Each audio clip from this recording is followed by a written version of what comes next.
Hello everyone, welcome to my YouTube channel. My name is Harjeet Kaur. आज हम शुरू करने जा रहे हैं इंडियन पॉलिटी, और ये जो इंडियन पॉलिटी है ये हम डिस्कस करेंगे यूपीएससी के लिए, राइट। प्री और मेंस दोनों के लिए ये इम्पोर्टेंट है। तो आज हम शुरू करेंगे इसका सबसे पहला chapter which is historical background. तो हिस्टोरिकल बैकग्राउंड के अंदर हम पॉलिटी से रिलेटेड जो हिस्टोरिकल बैकग्राउंड है वो देखेंगे।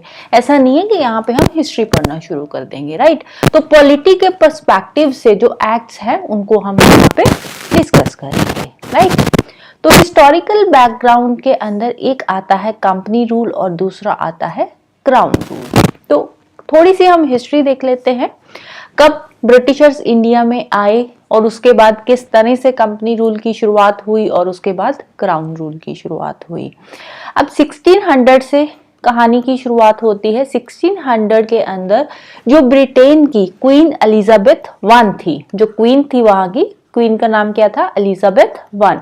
तो ये जो एलिजाबेथ वन थी, इन्होंने शुरुआत करी थी ईस्ट इंडिया कंपनी की, राइट, ईस्ट इंडिया कंपनी की।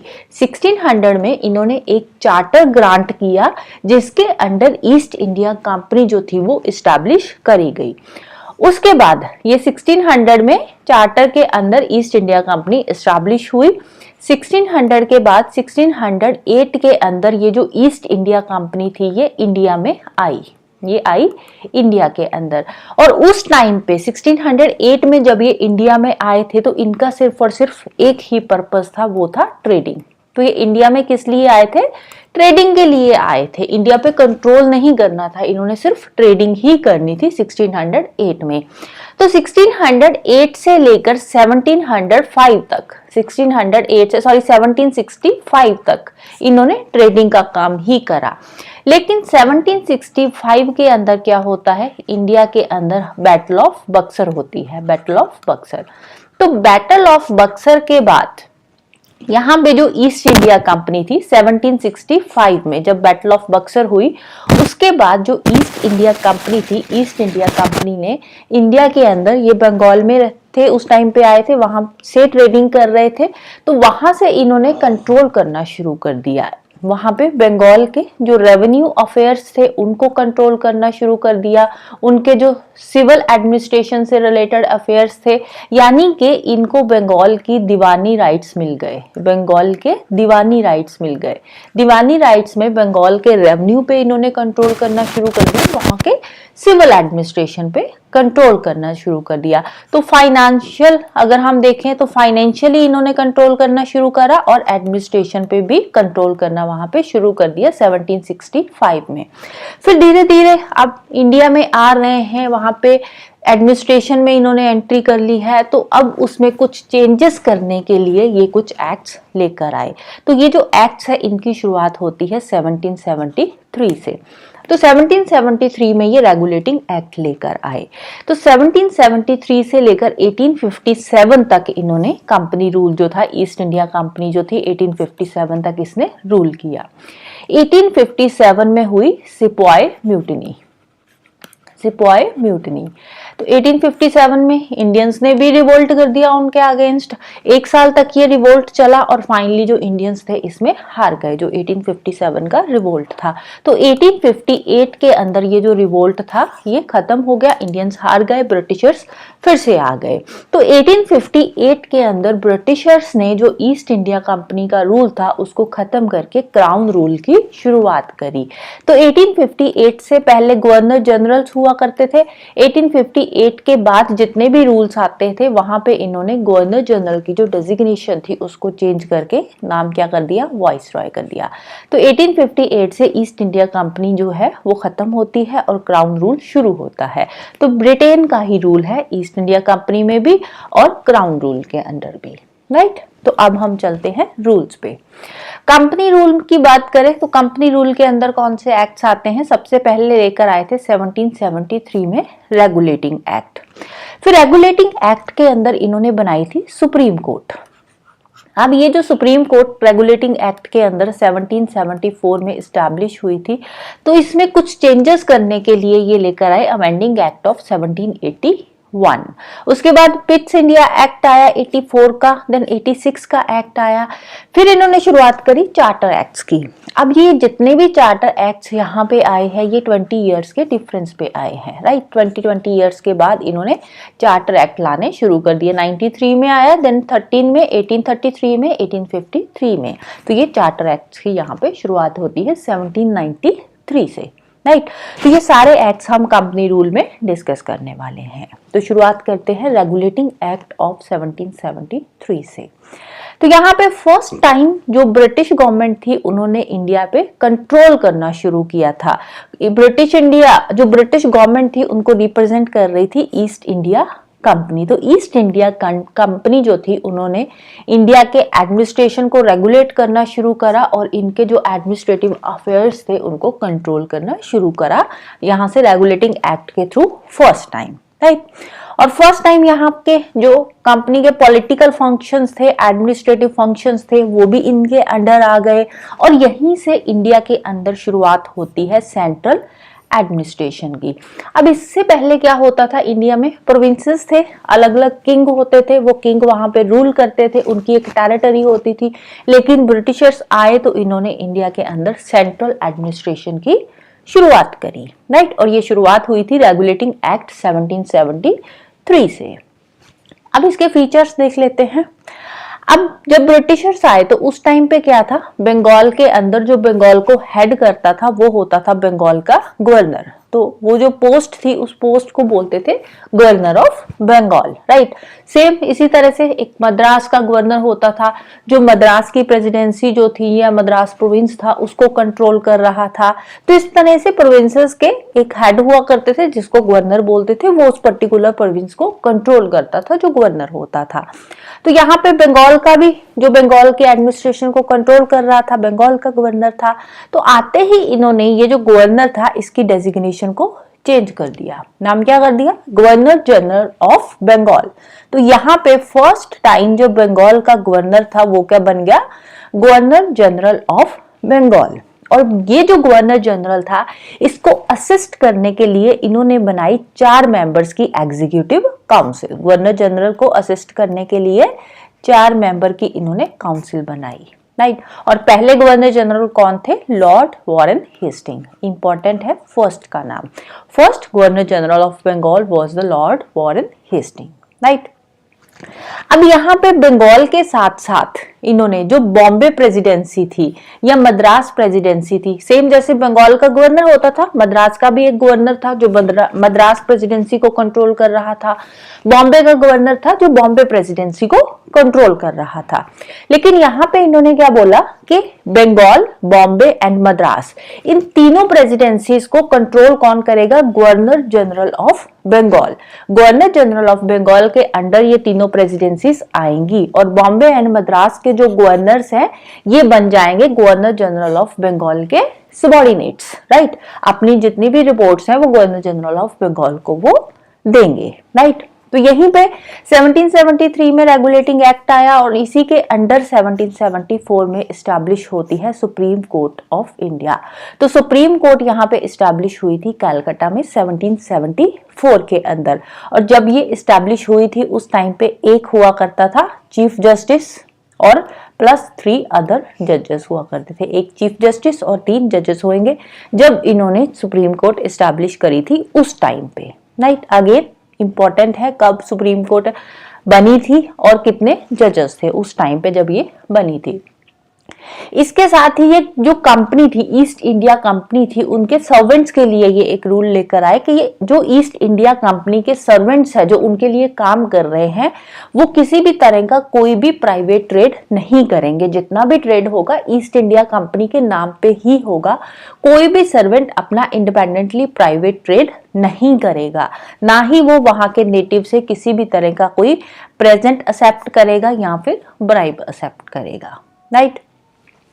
और ब्रिटिश गवर्नमेंट ने ईस्ट इंडिया कंपनी को स्ट्रेंथन करने के लिए, ईस्ट इंडिया कंपनी की जो पावर थी उसको बढ़ाने के लिए, उसको कंट्रोल करने के लिए उनके जो हेड हुआ करता था उसको एक कोर्ट ऑफ डायरेक्टर्स दे दिए। राइट। जैसे ये ईस्ट इंडिया कंपनी है, तो ईस्ट इंडिया कंपनी जो थी वो पहले खुद से काम कर रही थी, अब ईस्ट इंडिया कंपनी को भी कंट्रोल करने के लिए ऊपर कौन बन गए, court of directors. Court of directors बना दिए जो ईस्ट इंडिया कंपनी को हेड करेंगे। ईस्ट इंडिया कंपनी की जितनी भी रेवेन्यू रिलेटेड रिपोर्ट्स है या सिविल या मिलिट्री अफेयर्स से रिलेटेड रिपोर्ट्स है, वो सारी की सारी रिपोर्ट्स ईस्ट इंडिया कंपनी अब किसको देगा, कोर्ट ऑफ डायरेक्टर्स को देगा, राइट। तो इसका एक जो हेड बना दिया जिसको नाम दिया कोर्ट ऑफ डायरेक्टर।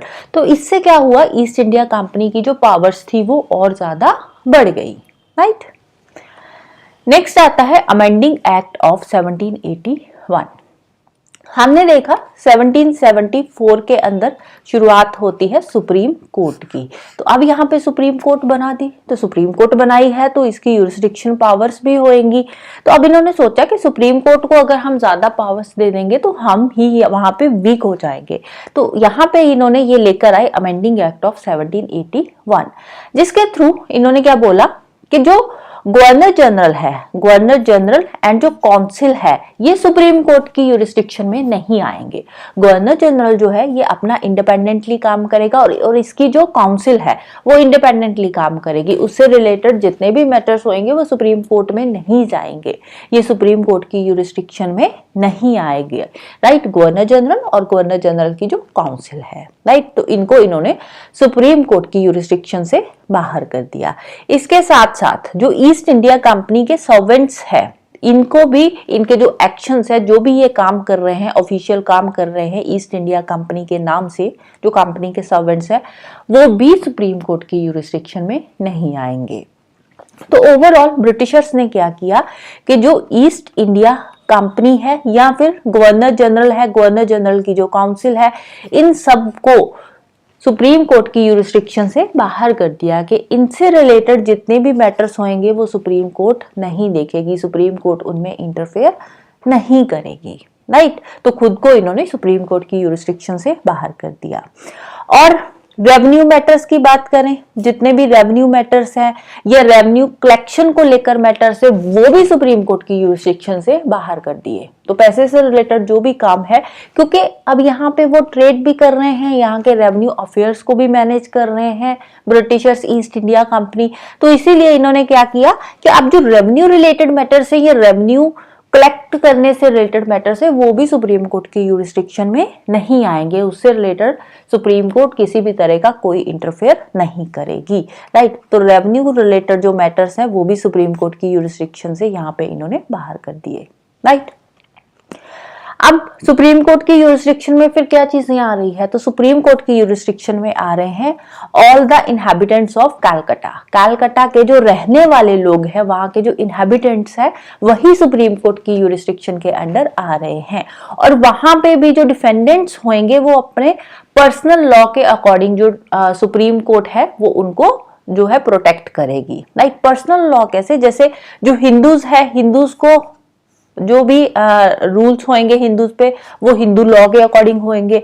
मुस्लिम्स के लिए जो रूल्स होंगे, जो लॉ होएगा, जो रेगुलेशंस होंगी, वो मोहम्मदन लॉ के अकॉर्डिंग होएगी। मतलब कि हिंदूज को ट्राई किया जाएगा हिंदू लॉ के अकॉर्डिंग और मुस्लिम्स को मोहम्मदन लॉ के अकॉर्डिंग। तो यहाँ पे भी इन्होंने डिफेंडेंट्स के पर्सनल लॉ के अकॉर्डिंग बोला कि सुप्रीम कोर्ट एडमिनिस्टर करेगी। जैसे कि एक छोटी सी यहाँ पे एग्जांपल लेते हैं। फॉर एग्जांपल मैरिज से रिलेटेड अगर हम बात करें तो जो हिंदू लॉ है, हिंदू लॉ के अकॉर्डिंग क्या होता है, 7 फेरे होते हैं। तो वहां पे जो 7 फेरों वाली मैरिज है उसको लीगल माना जाएगा, राइट। तो वो सुप्रीम कोर्ट के अकॉर्डिंग वो लीगल है।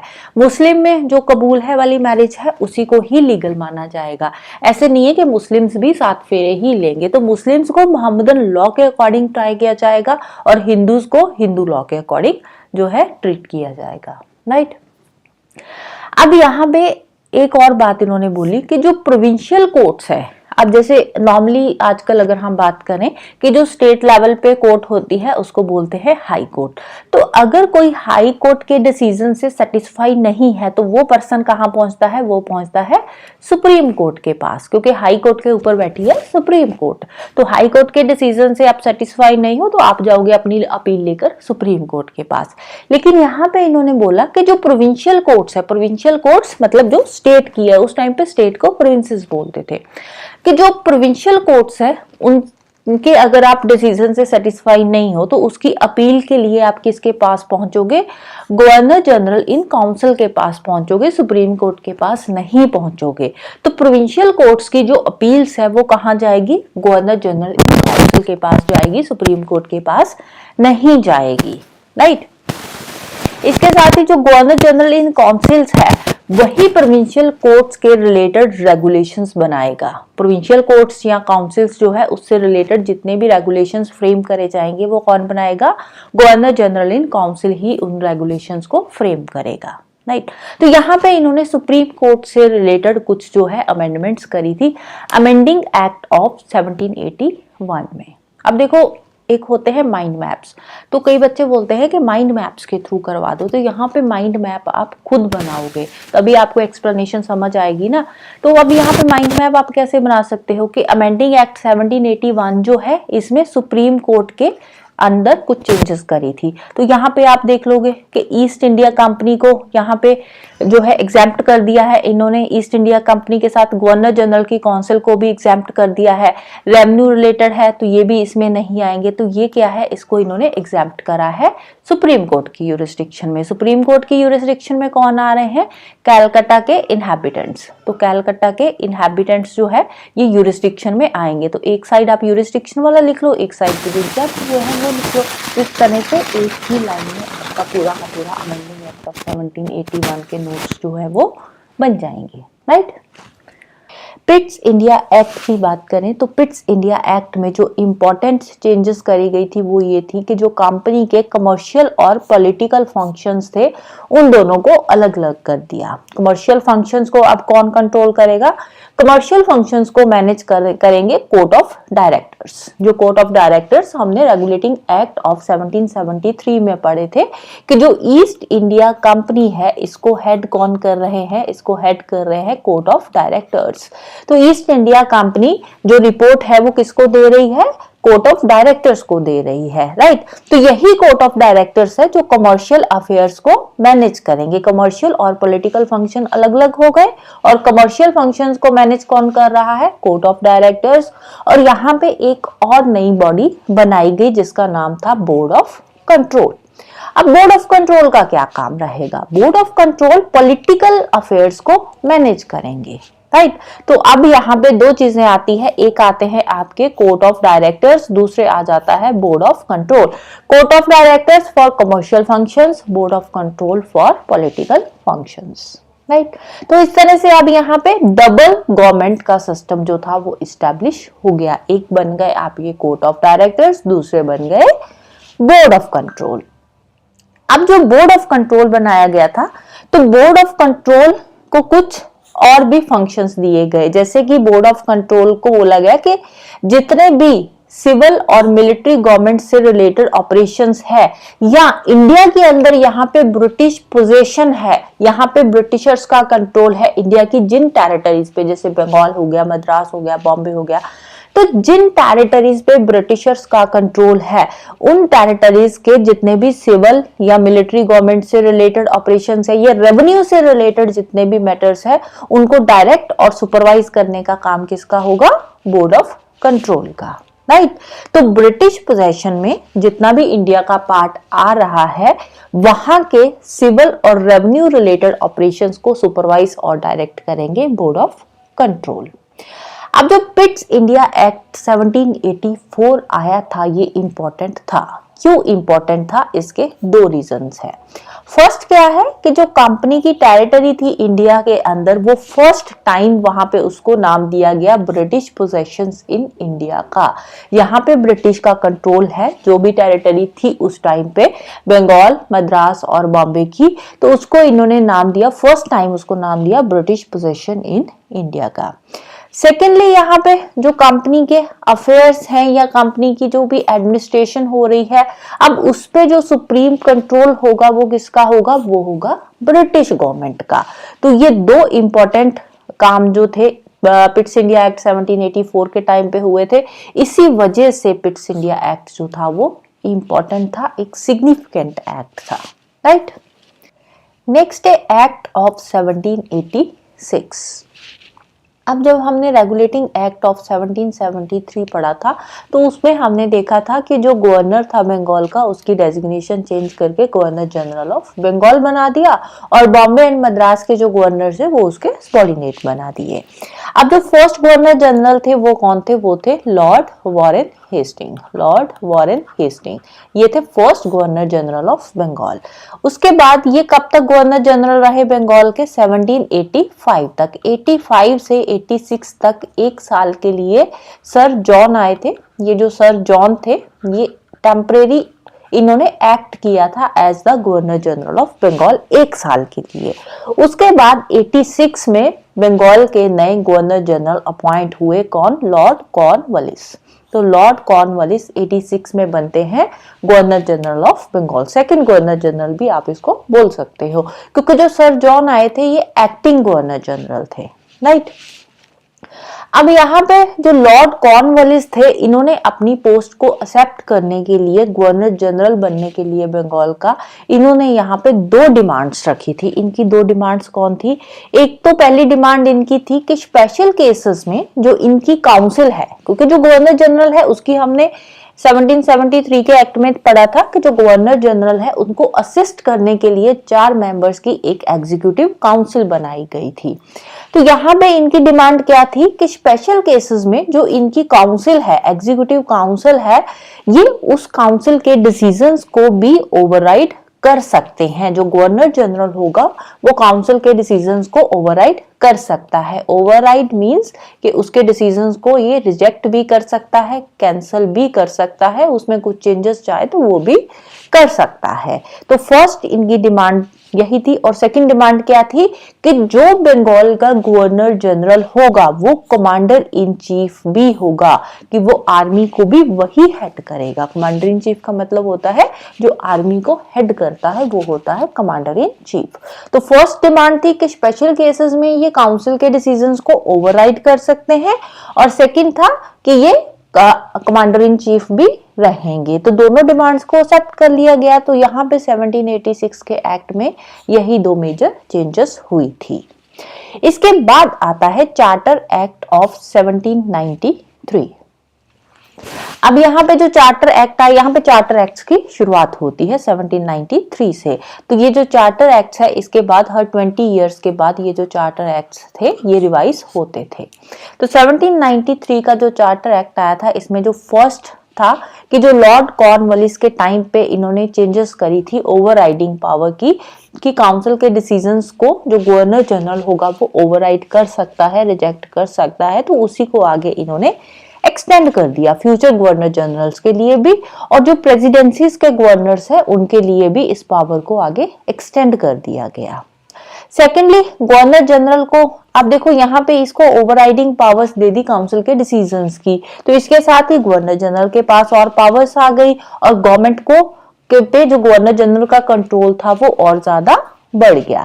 और इसके साथ ही जो सबॉर्डिनेट प्रेसिडेंसीज थी जैसे मद्रास की और बॉम्बे की, जहां पे ब्रिटिशर्स का कंट्रोल था, तो उस पे भी ब्रिटिशर्स का और ज्यादा कंट्रोल जो था वो बढ़ गया ओवरराइडिंग पावर की वजह से।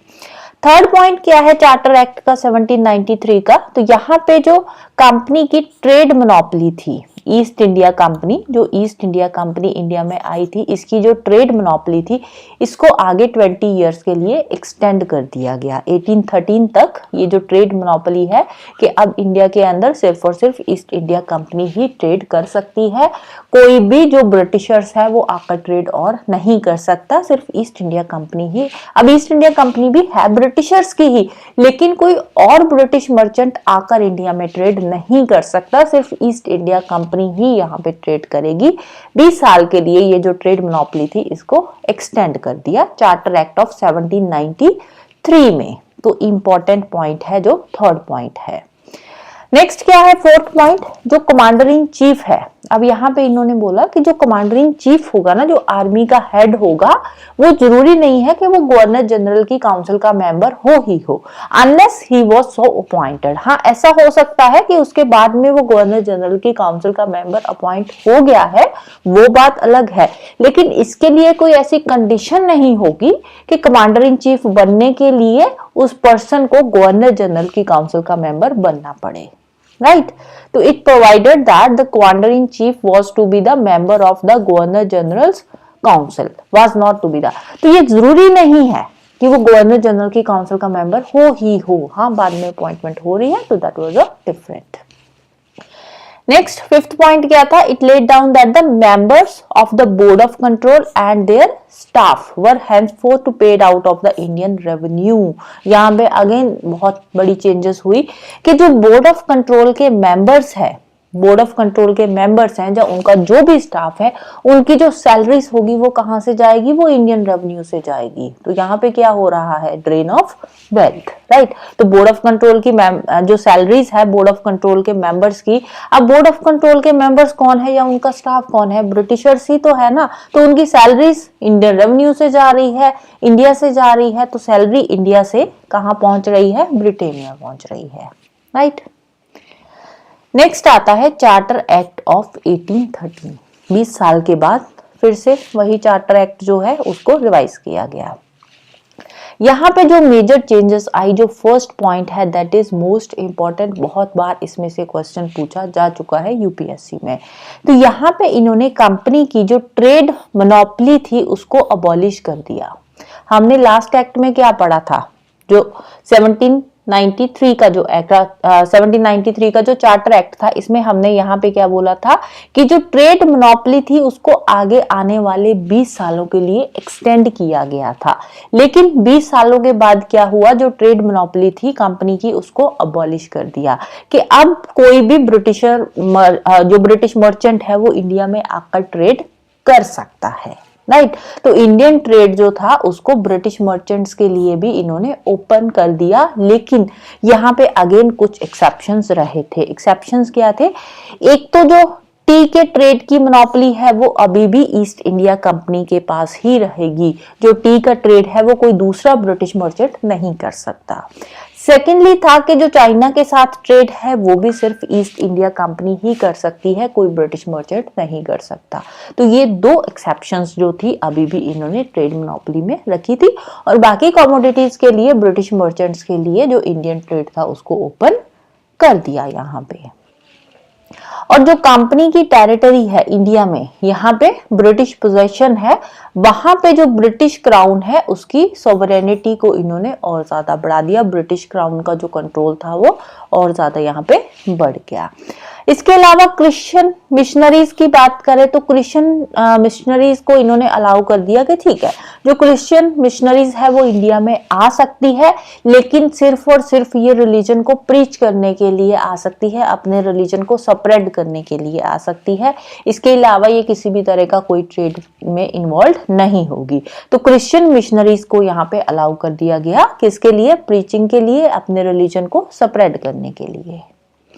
फोर्थ पॉइंट है कि जहां पे इंडिया के अंदर, यहाँ पे ब्रिटिशर्स का कंट्रोल है जिन टेरिटरीज पे, तो उन टेरिटरीज में वेस्टर्न एजुकेशन को स्प्रेड किया गया among the inhabitants of the British territories in India. India में जो ब्रिटिश टेरिटरीज है, इंडिया की जिन टेरिटरीज पे ब्रिटिश का कंट्रोल है वहां पे वेस्टर्न एजुकेशन को स्प्रेड किया गया यहाँ पे।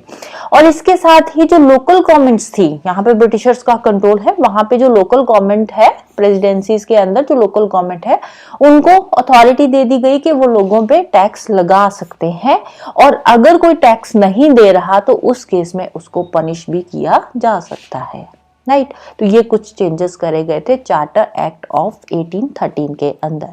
तो एक बार क्विकली रिवाइज कर लेते हैं। ट्रेड मोनोपोली को यहाँ पे अबॉलिश किया गया, टी और चाइना के साथ ट्रेड को छोड़कर। सेकेंडली, ब्रिटिश क्राउन की सोवरेनिटी यहाँ पे बढ़ा दी गई। थर्डली क्या था, क्रिश्चियन मिशनरीज को अलाउ कर दिया गया प्रीचिंग के लिए। फोर्थली था कि जो ब्रिटिश इनहैबिटेंट्स है वहां पे वेस्टर्न एजुकेशन को प्रमोट किया गया। और फिफ्थ था, लोकल गवर्नमेंट को अथॉरिटी दी गई कि वो टैक्सेस लगा सकते हैं, अगर कोई टैक्स नहीं दे रहा तो उसको पनिश भी किया जा सकता है, राइट। तो नेक्स्ट आता है हमारा चार्टर एक्ट ऑफ 1833। अब ये जो चार्टर एक्ट ऑफ 1833 आया था, इस टाइम पे जो ब्रिटिश इंडिया थी उसमें सेंट्रलाइजेशन की शुरुआत हुई थी।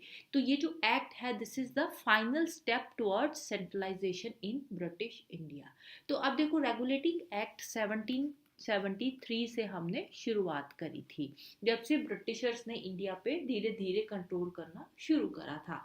तो अब 1833 तक आते आते ब्रिटिशर्स को लगा कि अब सेंट्रलाइजेशन की ज़रूरत है। अब सेंटर पे हम बिठाते हैं ब्रिटिश गवर्नमेंट को, जो कि पूरे इंडिया को कंट्रोल करेगा। पूरे इंडिया में वो इंडिया का पार्ट जहाँ पे ब्रिटिश का कंट्रोल है, ईस्ट इंडिया कंपनी का जहाँ तक रूल चल रहा है। तो यहाँ पे इन्होंने सेंट्रलाइजेशन जो था उसको शुरू कर दिया। अब देखो, एक होता है सेंट्रलाइजेशन, दूसरा होता है डिसेंट्रलाइजेशन। डिसेंट्रलाइजेशन का मतलब होता है कि जो पावर्स है उसको डिस्ट्रीब्यूट कर दिया गया है, प्रोविंसेस को पावर्स अलग से दे दी गई है या स्टेट्स को पावर्स दे दी है। सेंट्रलाइजेशन का मतलब होता है कि जो पावर है वो सेंट्रल गवर्नमेंट के पास है, मतलब कि ब्रिटिश इंडिया की, जो इंडिया है, इंडिया की जिन टेरिटरीज पे, जिन प्रोविंसेस पे ब्रिटेन का रूल है, तो वो पूरी की पूरी टेरिटरी को ब्रिटिश इंडिया ही कंट्रोल करेगा। प्रोविंसेस को अलग से पावर्स इन्होंने नहीं दे रखी है। तो यहाँ पे इन्होंने सेंट्रलाइजेशन कर दी है ब्रिटिश इंडिया की, राइट। तो सेंट्रलाइजेशन जब करी तो कौन कौन से स्टेप्स लिए गए। अब पहले हुआ करता था गवर्नर ऑफ बंगाल। जब आया रेगुलेटिंग एक्ट ऑफ 1773, तो यहाँ पे बन गया गवर्नर से governor general of Bengal, right. तो फर्स्ट गवर्नर जनरल कौन थे? Warren Hasting. अब इन्होंने यहाँ पे एक और चेंज करी कि जो गवर्नर जनरल ऑफ बंगाल है, इसको इन्होंने बना दिया गवर्नर जनरल ऑफ इंडिया। तो डेजिग्नेशन फिर से चेंज कर दी है, बंगाल की जगह यहाँ पे इन्होंने गवर्नर जनरल बना दिया इंडिया का। अब ये जो इंडिया का पहला गवर्नर जनरल था वो कौन था? वो था Lord William Bentinck. Again first है तो इम्पोर्टेंट है। बंगाल का फर्स्ट गवर्नर जनरल कौन था? वो भी इम्पोर्टेंट है। इंडिया का फर्स्ट गवर्नर जनरल कौन था? वो भी इम्पोर्टेंट है। दोनों पॉइंट्स ही यहाँ पे इम्पोर्टेंट है।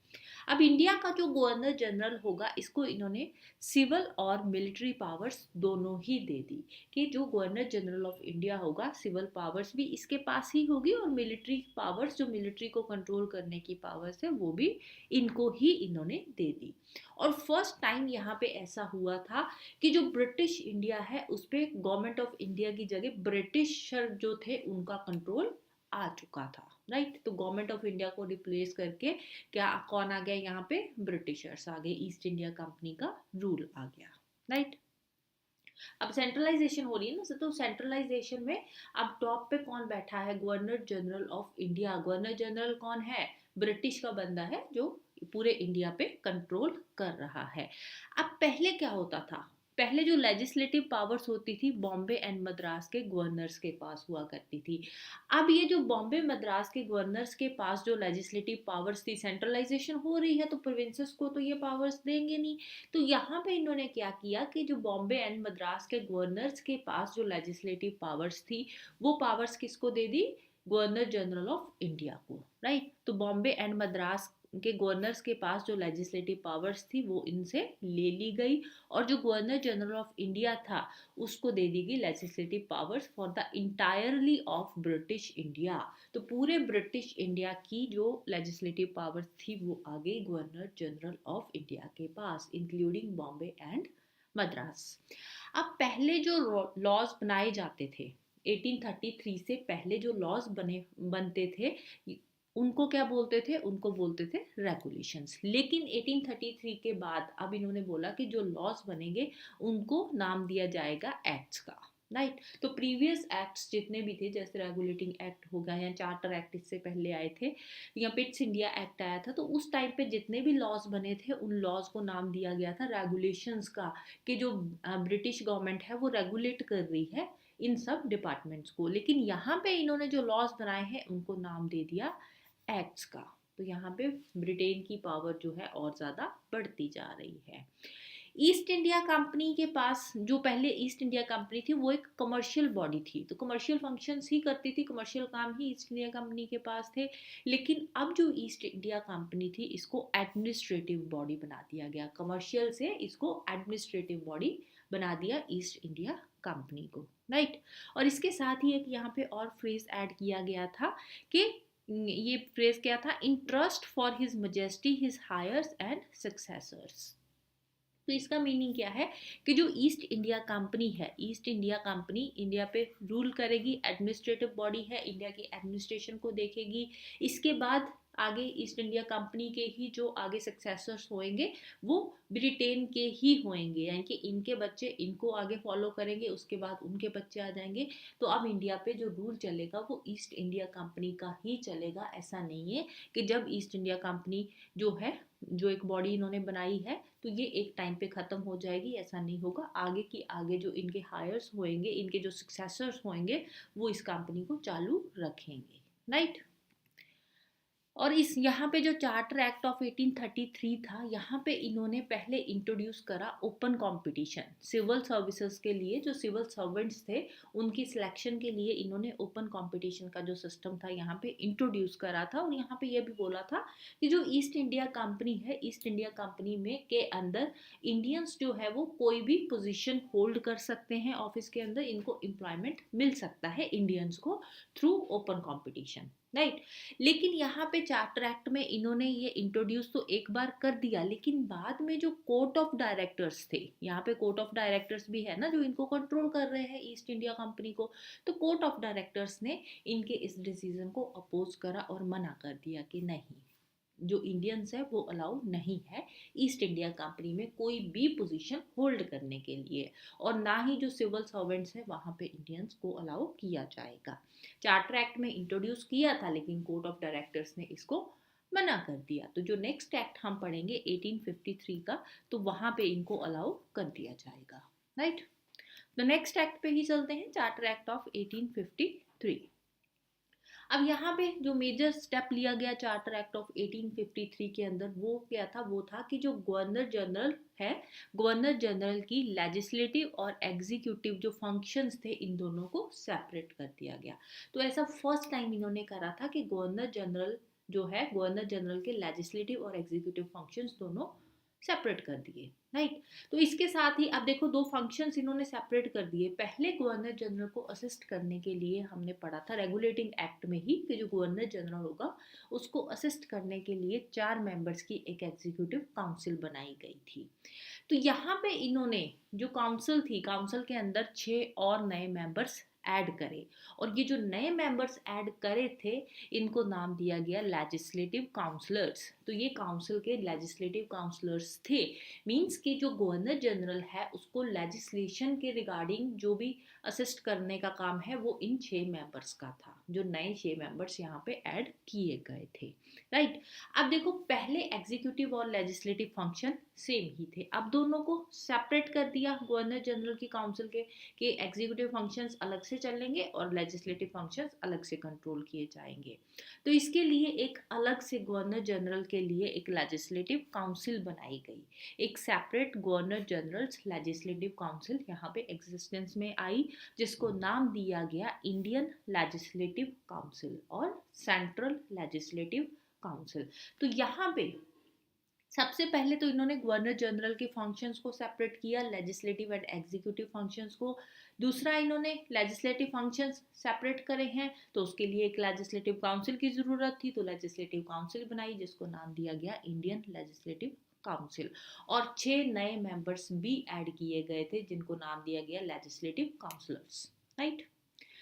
अब ये जो लेजिस्लेटिव काउंसिल बनी थी यहाँ पे, राइट, सेंट्रल या फिर इंडियन लेजिस्लेटिव काउंसिल जो बनाई गई थी, ये काम करती थी as a mini parliament, right. ये काम क्या कर रही है, as a mini parliament. Mini parliament का मतलब क्या है कि जो ब्रिटेन के अंदर ब्रिटिश पार्लियामेंट जिस तरह से काम कर रही है, जो प्रोसीजर्स वो फॉलो कर रही है, सेम प्रोसीजर्स यहाँ पे इंडिया के अंदर ये मिनी पार्लियामेंट जो है वो फॉलो करेगी, राइट। तो फर्स्ट टाइम यहाँ पे ऐसा हुआ था कि जो लेजिस्लेशन के अंदर वहाँ पे गवर्नमेंट को कुछ स्पेशल फंक्शंस दिए गए, गवर्नमेंट के स्पेशल फंक्शंस के लिए एक अलग से ये जो काउंसिल थी वो बनाई गई थी, राइट।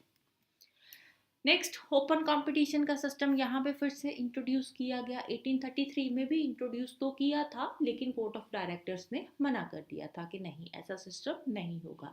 तो यहाँ पे फिर से ओपन कंपटीशन का सिस्टम जो था उसको इंट्रोड्यूस किया गया सिविल सर्वेंट्स की रिक्रूटमेंट्स के लिए, राइट। तो यहाँ पे अगेन अलाउ किया गया कि यहाँ पे इंडियंस जो है वो भी ये ओपन कंपटीशन के लिए अलाउ है, सिविल सर्वेंट्स बन सकते हैं। तो उसके लिए बनाई गई मकौले कमेटी। मकौले कमेटी कब बनी थी? ये 1854 के अंदर बनी थी। और ये जो कमेटी थी ये किससे रिलेटेड थी? ये इंडियन सिविल सर्विसेज से रिलेटेड कमेटी थी। अगेन इंपॉर्टेंट है, मकौले कमेटी किससे रिलेटेड थी? इंडियन सिविल सर्विसेज से रिलेटेड ये कमेटी बनाई गई थी 1854 के अंदर, राइट। और यहाँ पे देखो, अब पहले जितने भी चार्टर एक्ट्स आ रहे थे तो वहाँ पे हर एक चार्टर एक्ट में ये मेंशन किया जाता था कि जो ईस्ट इंडिया कंपनी है वो आने वाले 20 इयर्स तक अब रूल करेगी इंडिया पे, राइट। हर एक चार्टर एक्ट में ये मेंशन किया होता था। और 20 इयर्स के बाद फिर से एक चार्टर एक्ट आता था और फिर 20 इयर्स के लिए ईस्ट इंडिया कंपनी का रूल जो होता था वो एक्सटेंड कर दिया जाता था।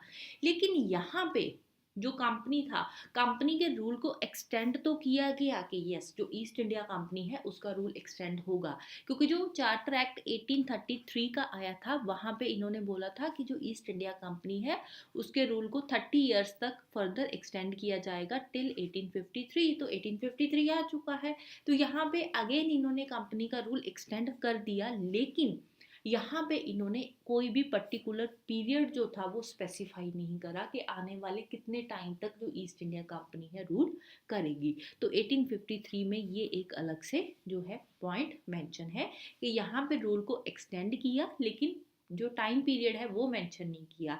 इट मीन्स कि जब भी जो ब्रिटिश गवर्नमेंट है वो चाहे ईस्ट इंडिया कंपनी का रूल खत्म कर सकती है और क्राउन रूल लेकर आ सकती है, राइट। और लास्ट में यहाँ पे फर्स्ट टाइम लोकल रिप्रेजेंटेशन जो था वो इंट्रोड्यूस करे गए इंडियन लेजिस्लेटिव काउंसिल में, कि अब जो इंडियन लेजिस्लेटिव काउंसिल है वहाँ पे इंडियंस को भी अलाउ कर दिया गया, इंडियन और you can say central legislative council. अब हमने जो यही एक्ट है इसका जो फर्स्ट पॉइंट पढ़ा था उसने आपने क्या पढ़ा था कि 6 नए लेजिस्लेटिव मेंबर्स जो थे यहाँ पे ऐड करे गए थे गवर्नर जनरल की काउंसिल में।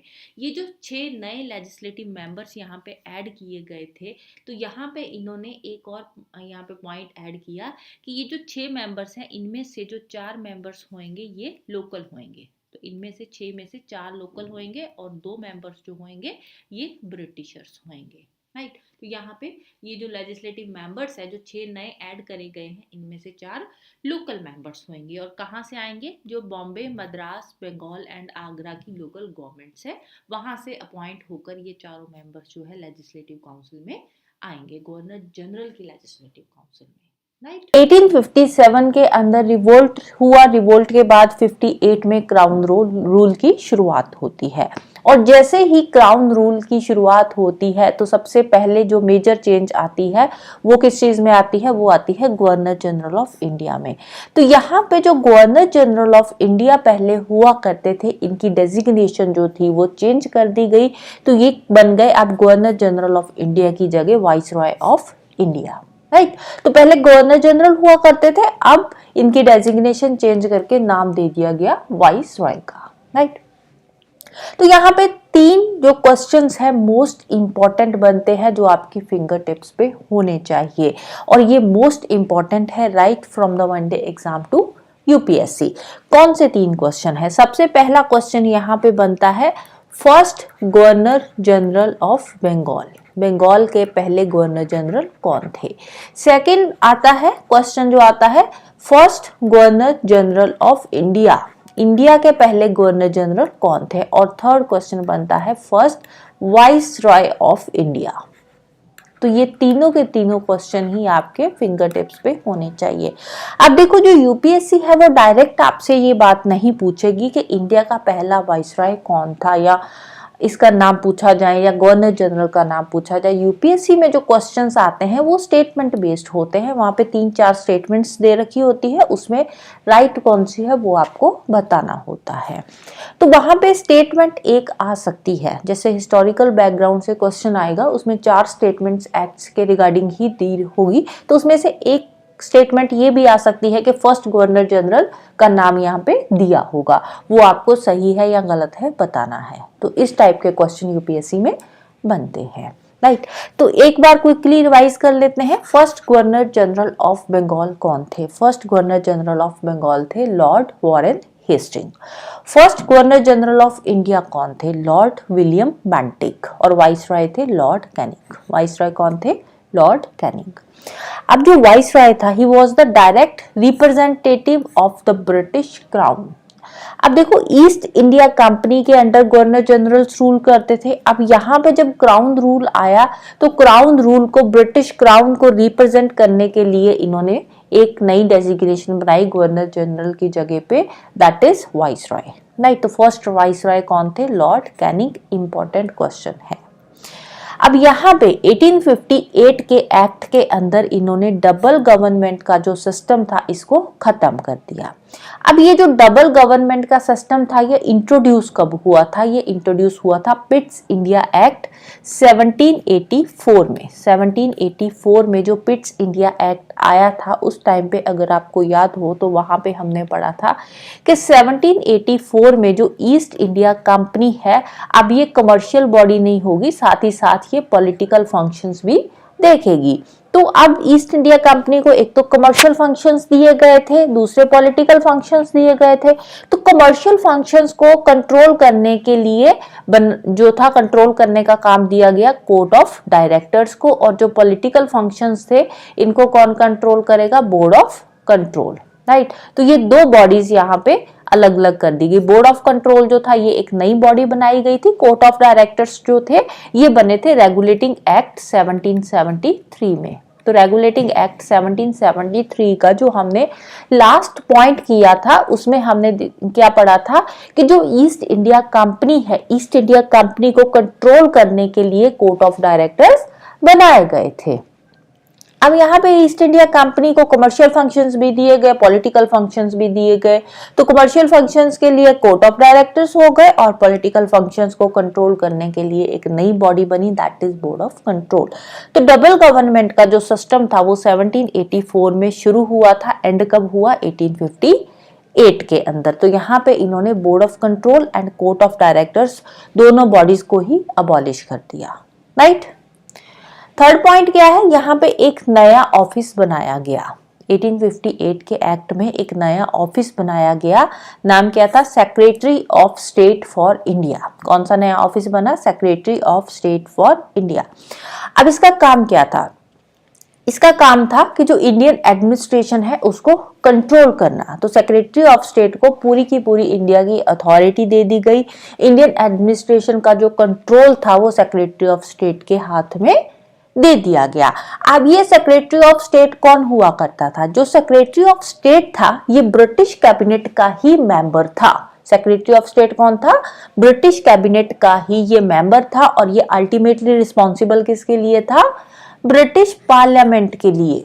राइट, तो इंडिया में जो भी ये काम कर रहा है वो किसके लिए आंसरेबल है? ब्रिटिश पार्लियामेंट उससे रिलेटेड कोई भी जो बात है, कोई भी डिसीजन जो है इससे पूछ सकती है। तो सेक्रेटरी ऑफ स्टेट जो है ये ब्रिटिश पार्लियामेंट का मेंबर है, ब्रिटिश कैबिनेट का ये मेंबर है और रिस्पॉन्सिबल ब्रिटिश पार्लियामेंट के लिए है।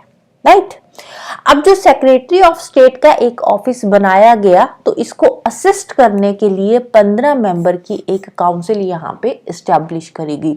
अब देखो, एक अकेला पर्सन तो पूरी की पूरी इंडिया की अथॉरिटी नहीं देखेगा ना, इंडियन एडमिनिस्ट्रेशन को नहीं देख सकता। तो सेक्रेटरी ऑफ स्टेट का जो ऑफिस बनाया गया इसको असिस्ट करने के लिए 15 मेंबर की एक काउंसिल जो थी वो यहाँ पे इस्टेब्लिश करी गई। और ये जो 15 मेंबर की काउंसिल थी ये क्या थी? ये एक एडवाइजरी बॉडी थी। ये जो काउंसिल थी ये एक एडवाइजरी बॉडी थी जो सेक्रेटरी ऑफ स्टेट को एडवाइस देगी, मानना ना मानना उसकी मर्जी है। राइट, तो एडवाइजरी बॉडी जो थी ये बनाई गई थी, ये जो काउंसिल थी। और ये जो 15 मेंबर की काउंसिल यहाँ पे बनाई गई थी इसके चेयरमैन कौन थे? इसके चेयरमैन हुआ करते थे ये सेक्रेटरी ऑफ स्टेट। जो सेक्रेटरी थे वही इसके चेयरमैन हुआ करते थे। The secretary of state was made the chairman of the council. Right, next आता है इंडियन काउंसिल्स एक्ट ऑफ 1861। एक बार क्विकली पिछले एक्ट को हम रिवाइज कर लेते हैं, गवर्नमेंट ऑफ इंडिया एक्ट 1858 को। यहाँ पे कौन कौन से मेन पॉइंट्स आते हैं? एक तो यहाँ पे गवर्नर जनरल की जगह पे आ गया वाइसरॉय, तो गवर्नर जनरल की डेजिग्नेशन चेंज हो गई, वाइसरॉय बन गया और फर्स्ट वाइसरॉय थे लॉर्ड कैनिंग। सेकंड, जो डबल गवर्नमेंट का सिस्टम था, राइट, डबल गवर्नमेंट का जो सिस्टम था वो यहाँ पे खत्म कर दिया गया, इसको एंड कर दिया गया। थर्ड जो पॉइंट था इसके अंदर वो क्या था, सेक्रेटरी ऑफ स्टेट का एक नया ऑफिस बनाया गया, राइट, सेक्रेटरी ऑफ स्टेट का एक ऑफिस बनाया गया और इसको असिस्ट करने के लिए 15 मेंबर की काउंसिल बनाई गई और ये जो काउंसिल थी इसके चेयरमैन कौन थे, सेक्रेटरी ऑफ स्टेट इसके चेयरमैन थे। तो बेसिकली ये 3-4 पॉइंट्स हमने यहाँ पे डिस्कस किए थे। नेक्स्ट है इंडियन काउंसिल्स एक्ट ऑफ 1861। अब जब रिवोल्ट हुआ 1857 का, तो अब चाहे हम वो जो 1850 का 7 का रिवोल्ट था, इंडियंस जो थे वो हार चुके थे, लेकिन फिर भी एक बार जो ब्रिटिशर्स थे उनके दिमाग में ये बात तो आती है ना कि इंडियंस भी अपने राइट्स के लिए लड़ सकते हैं, अभी रिवोल्ट किया तो इन फ्यूचर भी रिवोल्ट कर सकते हैं। तो 1857 का जो रिवोल्ट हुआ उसके बाद जो ब्रिटिश गवर्नमेंट थी उनको ये एक तरह से फील हुआ कि अभी इंडियन कॉर्पोरेशन की हमें जरूरत है, राइट। तो 1857 के रिवोल्ट के बाद ब्रिटिश गवर्नमेंट जो था उनको ये ऐसा लगा कि हमें इंडियंस कॉर्पोरेशन की जरूरत है, इंडियंस की एडमिनिस्ट्रेशन को चलाने के लिए, इंडिया की एडमिनिस्ट्रेशन के लिए इंडियन कॉर्पोरेशन की जरूरत है। तो इसी पॉलिसी को आगे परस्यू करने के लिए ये कुछ एक्ट्स लेकर आए, जैसे कि 1861 का एक्ट, यही जो हम पढ़ रहे हैं, 1892 में एक्ट आया, फिर 1909 में एक्ट आया था, जिसके थ्रू ये जो तीनों एक्ट्स है, इन तीनों एक्ट्स के थ्रू जो इंडियंस है, इंडियंस की भी यहाँ पे पार्टिसिपेशन देखने को मिलेगी, जो काउंसिल के अंदर, जो लेजिस्लेटिव काउंसिल है। क्योंकि यहाँ पे देखो इंडियंस की कॉपरेशन कैसे करेंगे, इंडियंस को लॉ मेकिंग प्रोसेस के अंदर थोड़ा थोड़ा ऐड करना शुरू करेंगे, कुछ मेंबर्स बीच में इंडियंस होंगे लेजिस्लेटिव काउंसिल के अंदर। तो इसके लिए 3 एक्ट्स आए, सबसे पहला 61 का एक्ट आया, देन 92 का एक्ट आया, देन 1909 का एक्ट आया, राइट। तो 61 के हम फीचर्स देख लेते हैं। फीचर्स क्या है, यहाँ पे फर्स्ट टाइम जो इंडियंस थे उनको लॉ मेकिंग प्रोसेस के साथ एसोसिएट किया गया। तो यहाँ पे शुरुआत होती है इंडियंस की लॉ मेकिंग प्रोसेस में एंटर करने की, राइट। तो फर्स्ट टाइम यहाँ पे इंडियंस को लॉ मेकिंग प्रोसेस के साथ एसोसिएट किया गया। तो यहाँ पे जो वाइसरॉय था, वाइसरॉय अपनी जो काउंसिल थी, काउंसिल के अंदर उसने कुछ इंडियंस को नॉमिनेट किया as a non official member, right. तो अभी जस्ट एंट्री हुई है इंडियंस की, तो एंट्री हुई है तो as a non official member भी कम नहीं था इंडियंस के लिए उस टाइम पे। तो यहाँ पे जो वाइसरॉय था उन्होंने कुछ इंडियंस को नॉमिनेट किया था as a non official member of his expanded council. 1862 के अंदर, 1862 में वाइसरॉय कौन थे, लॉर्ड कैनिंग, वही लॉर्ड कैनिंग जो 1858 में फर्स्ट वाइसरॉय इंडिया के बने थे। तो अब इन्होंने नॉमिनेट किया था इंडियंस को, कौन से 3 इंडियंस थे, क्योंकि यहाँ पे हमने देखा ना कि 3 इंडियंस को यहाँ पे इन्होंने as a non official member अपने काउंसिल में नॉमिनेट किया था, लेजिस्लेटिव काउंसिल में नॉमिनेट किया था। तो इसमें सबसे पहला नाम आता है Raja of Banaras, Maharaja of Patiala and Sir Dinkar Rao. तो ये 3 इंडियंस थे जो नॉमिनेट हुए थे वाइसरॉय की लेजिस्लेटिव काउंसिल में, राइट। यहाँ पे फिर डिसेंट्रलाइजेशन का प्रोसेस इन्होंने शुरू करा इस एक्ट के थ्रू। 1861 का जो एक्ट था, इसी एक्ट के थ्रू इन्होंने डिसेंट्रलाइजेशन का प्रोसेस शुरू करा।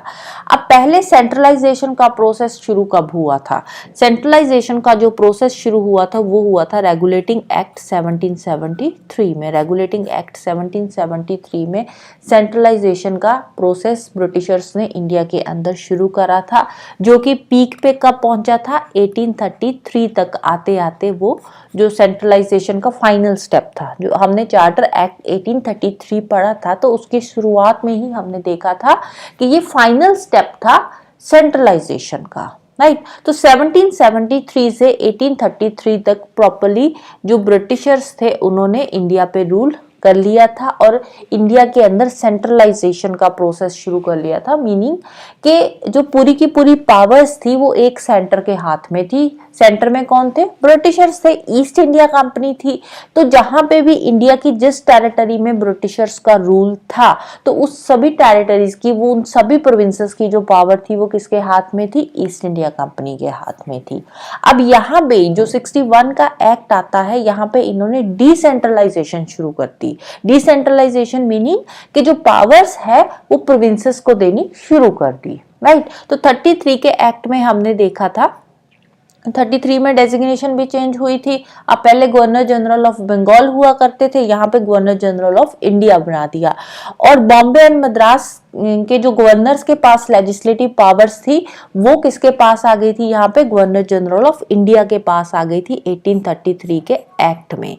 लेकिन 61 के अंदर इन्होंने फिर से दोबारा से डिसेंट्रलाइजेशन का जब प्रोसेस शुरू किया तो यही लेजिस्लेटिव पावर्स वापस बॉम्बे एंड मद्रास प्रेसिडेंसीज को वापस कर दी गई, राइट। यहां तक बात समझ में आई। 33 में इन्होंने सेंट्रलाइजेशन कंप्लीट कर दी थी, गवर्नर जनरल ऑफ इंडिया बना दिया था, सभी पावर्स उसके हाथ में दे दी थी। लेकिन 61 में इन्होंने फिर से डिसेंट्रलाइजेशन का प्रोसेस शुरू करा। कहां से शुरू करा, जहां पे इन्होंने खत्म किया था। तो legislative powers Bombay and Madras presidencies को यहाँ पे वापस कर दी, रिस्टोर कर दी उनकी लेजिस्लेटिव पावर्स। अब सेंट्रलाइजेशन यहाँ पे वही बात है, reverse the centralising tendency that started from regulating act 1773 and reached it's climax under the charter act 1833। 73 में शुरू हुआ था, 1833 तक आते आते ये कंप्लीट हो चुका था सेंट्रलाइजेशन का इनका प्रोसेस। लेकिन यहाँ पे इन्होंने फिर से रिवर्स करना शुरू कर दिया, डिसेंट्रलाइजेशन शुरू करी। तो 1861 के अंदर डिसेंट्रलाइजेशन शुरू हुई थी और 1937 तक आते आते जो डिसेंट्रलाइजेशन का प्रोसेस था वो भी कंप्लीट हो चुका था। जो प्रोविंसेस थे उनको कंप्लीट ऑटोनॉमी जो थी वो दे चुके थे ये, राइट। तो प्रोविंसेस जो थे उनको अपनी पावर्स जो थी वापस से उनकी पावर्स को रिस्टोर कर दिया गया 37 तक आते आते, राइट। तो यहाँ पे अब डिसेंट्रलाइजेशन हो रही है तो जो प्रोविंसेस है, प्रोविंसेस के अंदर नई लेजिस्लेटिव काउंसिल्स बनाई जाएंगी। तो वही यहाँ पे शुरुआत होती है न्यू लेजिस्लेटिव काउंसिल्स की। न्यू लेजिस्लेटिव काउंसिल्स यहाँ पे इस्टेब्लिश करेगी। सबसे पहले 61 में इन्होंने प्रोसेस शुरू करा तो 62 के अंदर बंगाल में इन्होंने लेजिस्लेटिव काउंसिल बनाई। 1862 में बंगाल में लेजिस्लेटिव काउंसिल बनाई। देन 1886 के अंदर जो नॉर्थ वेस्ट प्रोविंसेस थे वहां पे इन्होंने लेजिस्लेटिव काउंसिल्स एस्टैब्लिश करी। और लास्ट 1897 के अंदर पंजाब में इन्होंने लेजिस्लेटिव काउंसिल जो थी वो इस्टेब्लिश करी, राइट। तो यहाँ पे कुछ नई लेजिस्लेटिव काउंसिल्स भी इस्टेब्लिश करी गई थी। और इसके साथ ही अब जो इंडिया का एडमिनिस्ट्रेशन है वो किसके हाथ में आ गया, वो आ गया वाइसरॉय के हाथ में। तो अब जो वाइसरॉय है उसको पावर्स दी गई कि वो इंडिया से रिलेटेड रूल्स बना सकता है और ऑर्डर्स इशू कर सकता है इंडिया के लिए। और इसके साथ ही यहाँ पे 1859 के अंदर लॉर्ड कैनिंग ने जो पोर्टफोलियो सिस्टम इंट्रोड्यूस करा था उसको भी 61 के एक्ट में रिकॉग्नाइज कर दिया गया, उसको भी रिकॉग्निशन मिल गई यहाँ पे 1861 के एक्ट के थ्रू। अब लॉर्ड कैनिंग की अगर हम बात करें तो लॉर्ड कैनिंग जो थे ये वाइसरॉय बने थे 1858 के अंदर। कब तक ये वाइसरॉय रहे थे, ये वाइसरॉय रहे थे मार्च 1962 तक, राइट। 1862 तक ये इंडिया के वाइसरॉय रहे थे। तो 59 में इन्होंने पोर्टफोलियो सिस्टम इंट्रोड्यूस करा था और 61 के एक्ट के थ्रू इसको रिकॉग्निशन भी मिल गई थी पोर्टफोलियो सिस्टम को। पोर्टफोलियो सिस्टम क्या होता है, पोर्टफोलियो सिस्टम होता है कि जो वाइसरॉय की जो काउंसिल है, काउंसिल के अंदर अलग अलग डिपार्टमेंट्स बनाए जाएंगे और वो जो डिपार्टमेंट्स होंगे उनको हेड करेंगे इन्हीं की काउंसिल के जो मेंबर्स हैं। जैसे कि आज की डेट में होता है, हम अलग अलग मिनिस्ट्रीज होती है ना, जैसे हेल्थ मिनिस्ट्री है, ट्रांसपोर्ट मिनिस्ट्री है, एजुकेशन मिनिस्ट्री है। तो ये क्या है, जो अलग अलग मिनिस्ट्रीज है जहाँ डिपार्टमेंट्स ये देख रहे हैं, जो हेल्थ मिनिस्ट्री है हेल्थ डिपार्टमेंट देखेगी, एजुकेशन मिनिस्ट्री एजुकेशन डिपार्टमेंट देखेगी। तो वही डिपार्टमेंट्स को नाम दिया गया है यहाँ पे पोर्टफोलियो का। तो यहाँ पे पोर्टफोलियो सिस्टम सेम वही बनाया है जो आज की डेट में चल रहा है। तो अलग अलग पोर्टफोलियोज यहाँ पे जो गवर्नर जनरल की काउंसिल के मेंबर्स हैं उनको दिए गए। जैसे किसी को एजुकेशन डिपार्टमेंट दे दिया, किसी को हेल्थ डिपार्टमेंट दे दिया, किसी को ट्रांसपोर्टेशन का डिपार्टमेंट दे दिया, किसी को रोड का डिपार्टमेंट दे दिया। तो उसके अकॉर्डिंग अब ऐसा भी हो सकता था कि जो वाइसराय की काउंसिल है, काउंसिल का जो मेंबर है, एक मेंबर के पास 2 पोर्टफोलियो भी हो सकते हैं, जैसे एक ही मेंबर हेल्थ डिपार्टमेंट भी देख रहा है और एजुकेशन डिपार्टमेंट भी देख रहा है। तो पोर्टफोलियो सिस्टम दिया गया, वहां पे पोर्टफोलियो सिस्टम को रिकॉग्निशन मिली और ये जो पोर्टफोलियो सिस्टम था ये वाइसराय की काउंसिल जो है, काउंसिल के जो मेंबर्स है वही इसके हेड होंगे डिफरेंट डिपार्टमेंट्स के, राइट। तो under this a member of viceroy's council was made in charge of one or more departments of the government. तो एक ही मेंबर 2 डिपार्टमेंट का हेड भी हो सकता है, यहाँ पे दो डिपार्टमेंट्स का चार्ज एक ही मेंबर को मिल सकता है यहाँ पे। And was authorised to issue final orders on the behalf of council on matters of his department. तो आपके डिपार्टमेंट, जैसे फॉर एग्जांपल कोई मेंबर है, उस मेंबर को हेल्थ डिपार्टमेंट दे रखा है, तो वो हेल्थ डिपार्टमेंट से रिलेटेड कोई भी जो मैटर है हेल्थ डिपार्टमेंट से रिलेटेड, तो उससे रिलेटेड कोई भी वो ऑर्डर इशू कर सकता है काउंसिल के बिहाफ पे, राइट। तो जो जिस डिपार्टमेंट का हेड है वो उस डिपार्टमेंट से रिलेटेड ऑर्डर्स इशू कर सकता है on the behalf of the council. इसके साथ ही वाइसराय को कुछ और एडिशनल पावर्स दी गई, जैसे कि वाइसराय जो है ये अब ऑर्डिनेंस इशू कर सकता है without the concurrence of the legislative council. अब देखो कोई भी जो रूल बन रहा है, कोई लॉ बन रहा है, तो लॉ कैसे बनता है, लेजिस्लेटिव काउंसिल से पहले अप्रूवल मिलती है, उसके बाद वो जो लॉ है वो आगे एग्जिस्टेंस में आता है, एक्ट बनता है। अब यहाँ पे इन केस जो लेजिस्लेटिव काउंसिल है इमरजेंसी के टाइम पे, ड्यूरिंग द इमरजेंसी, जैसे कोई वॉर जैसी सिचुएशन चल रही है, तो उस टाइम पे लेजिस्लेटिव काउंसिल जो है वो जो काम नहीं कर रही, तो उस केस में जो वाइसराय है ये ऑर्डिनेंस इशू कर सकता है अर्जेंट जो मैटर है उस पे, राइट। तो इमरजेंसी के टाइम पे, जैसे आज की डेट में, जैसे हम आगे प्रेसिडेंट का टॉपिक पढ़ेंगे, तो प्रेसिडेंट के पास भी, हमारा जो प्रेसिडेंट है इंडिया का, उसके पास भी ऑर्डिनेंस मेकिंग पावर्स होती है। तो वहां पे उस टाइम पे जो वाइसराय था, वाइसराय को ऑर्डिनेंस मेकिंग पावर्स दी गई, और ये जो ऑर्डिनेंस के थ्रू जो रूल बनाया जाएगा, जो एक्ट पास किया जाएगा, उसकी वैलिडिटी कितनी होगी, 6 महीने की, राइट। तो वो जो ऑर्डिनेंस पास होगा उसकी लाइफ होगी 6। आज का हमारा एक्ट है Indian council act of 1892। Last हमने डिस्कस किया था इंडियन काउंसिल एक्ट ऑफ 1861। तो 1861 का जो हमने एक्ट डिस्कस किया था उसमें हमने देखा था कि 1857 के रिवोल्ट के बाद ब्रिटिशर्स को ये फील हुआ कि अब जो लेजिस्लेटिव काउंसिल है उसमें इंडियंस की एंट्री भी जरूरी है, तो इंडियंस को भी लेजिस्लेटिव काउंसिल के साथ एसोसिएट किया जाएगा। तो इसके बाद क्या हुआ, जो 1861 का एक्ट आया, 1861 के एक्ट के थ्रू इंडियंस को यहाँ पे as a non official member nominate किया गया था लेजिस्लेटिव काउंसिल में। तो कितने मेंबर्स को नॉमिनेट किया गया था as a non official member, तो यहाँ पे 3 मेंबर्स थे जिनको नॉन ऑफिशियल मेंबर की तरह नॉमिनेट किया गया था लेजिस्लेटिव काउंसिल में। तो ये 3 मेंबर कौन थे, एक था राजा ऑफ बनारस, दूसरे थे महाराजा ऑफ पटियाला और तीसरे थे सर दिनकर राव। तो ये 3 मेंबर्स थे जो बने थे non official members legislative council के 1861 के एक्ट के थ्रू। इसके बाद इंडियन काउंसिल एक्ट 1892 जब आया, तो वहां पे जो ये नॉन ऑफिशियल मेंबर्स थे इनका नंबर यहाँ पे इंक्रीज कर दिया गया, सेंट्रल लेजिस्लेटिव काउंसिल में भी और प्रोविंशियल लेजिस्लेटिव काउंसिल में भी। दोनों में ही सेंट्रल लेवल पे जो लेजिस्लेटिव काउंसिल है और प्रोविंशियल लेवल पे जो लेजिस्लेटिव काउंसिल है, दोनों के अंदर ही जो नॉन ऑफिशियल मेंबर्स का नंबर था वो इंक्रीज कर दिया गया। लेकिन यहाँ पे जो ऑफिशियल मेंबर्स थे वो अभी भी मेजॉरिटी में थे। नॉन ऑफिशियल मेंबर्स का नंबर इंक्रीज हुआ, लेकिन अभी भी जो ऑफिशियल मेंबर है वो मेजॉरिटी में ही है यहाँ पे, राइट। और इसके साथ ही लेजिस्लेटिव काउंसिल के जो मेंबर्स है उनके फंक्शंस भी इंक्रीज किए गए, उनको कुछ एडिशनल पावर्स भी दी गई। जैसे कि अब ये जो मेंबर्स है लेजिस्लेटिव काउंसिल के, ये बजट को डिस्कस कर सकते हैं, राइट। लेजिस्लेटिव काउंसिल के अंदर ये जो मेंबर्स है ये बजट को डिस्कस कर सकते हैं। इसके अलावा एग्जीक्यूटिव से रिलेटेड एडिशनल जो क्वेश्चंस है उनको भी एड्रेस कर सकते हैं। तो ये इनको कुछ एक्स्ट्रा पावर्स यहाँ पे दी गई थी मेंबर्स को। इसके साथ ही हमने देखा कि जो नॉन ऑफिशियल मेंबर्स है उनकी नॉमिनेशन होगी। अब इनमें से ये जो नॉन ऑफिशियल मेंबर्स है इनमें से कुछ नॉन ऑफिशियल मेंबर्स जो है उनको नॉमिनेट कौन करेगा? तो जो सेंट्रल लेजिस्लेटिव काउंसिल है, सेंट्रल लेजिस्लेटिव काउंसिल के अंदर नॉन ऑफिशियल मेंबर्स को नॉमिनेट करेगा वाइसरॉय।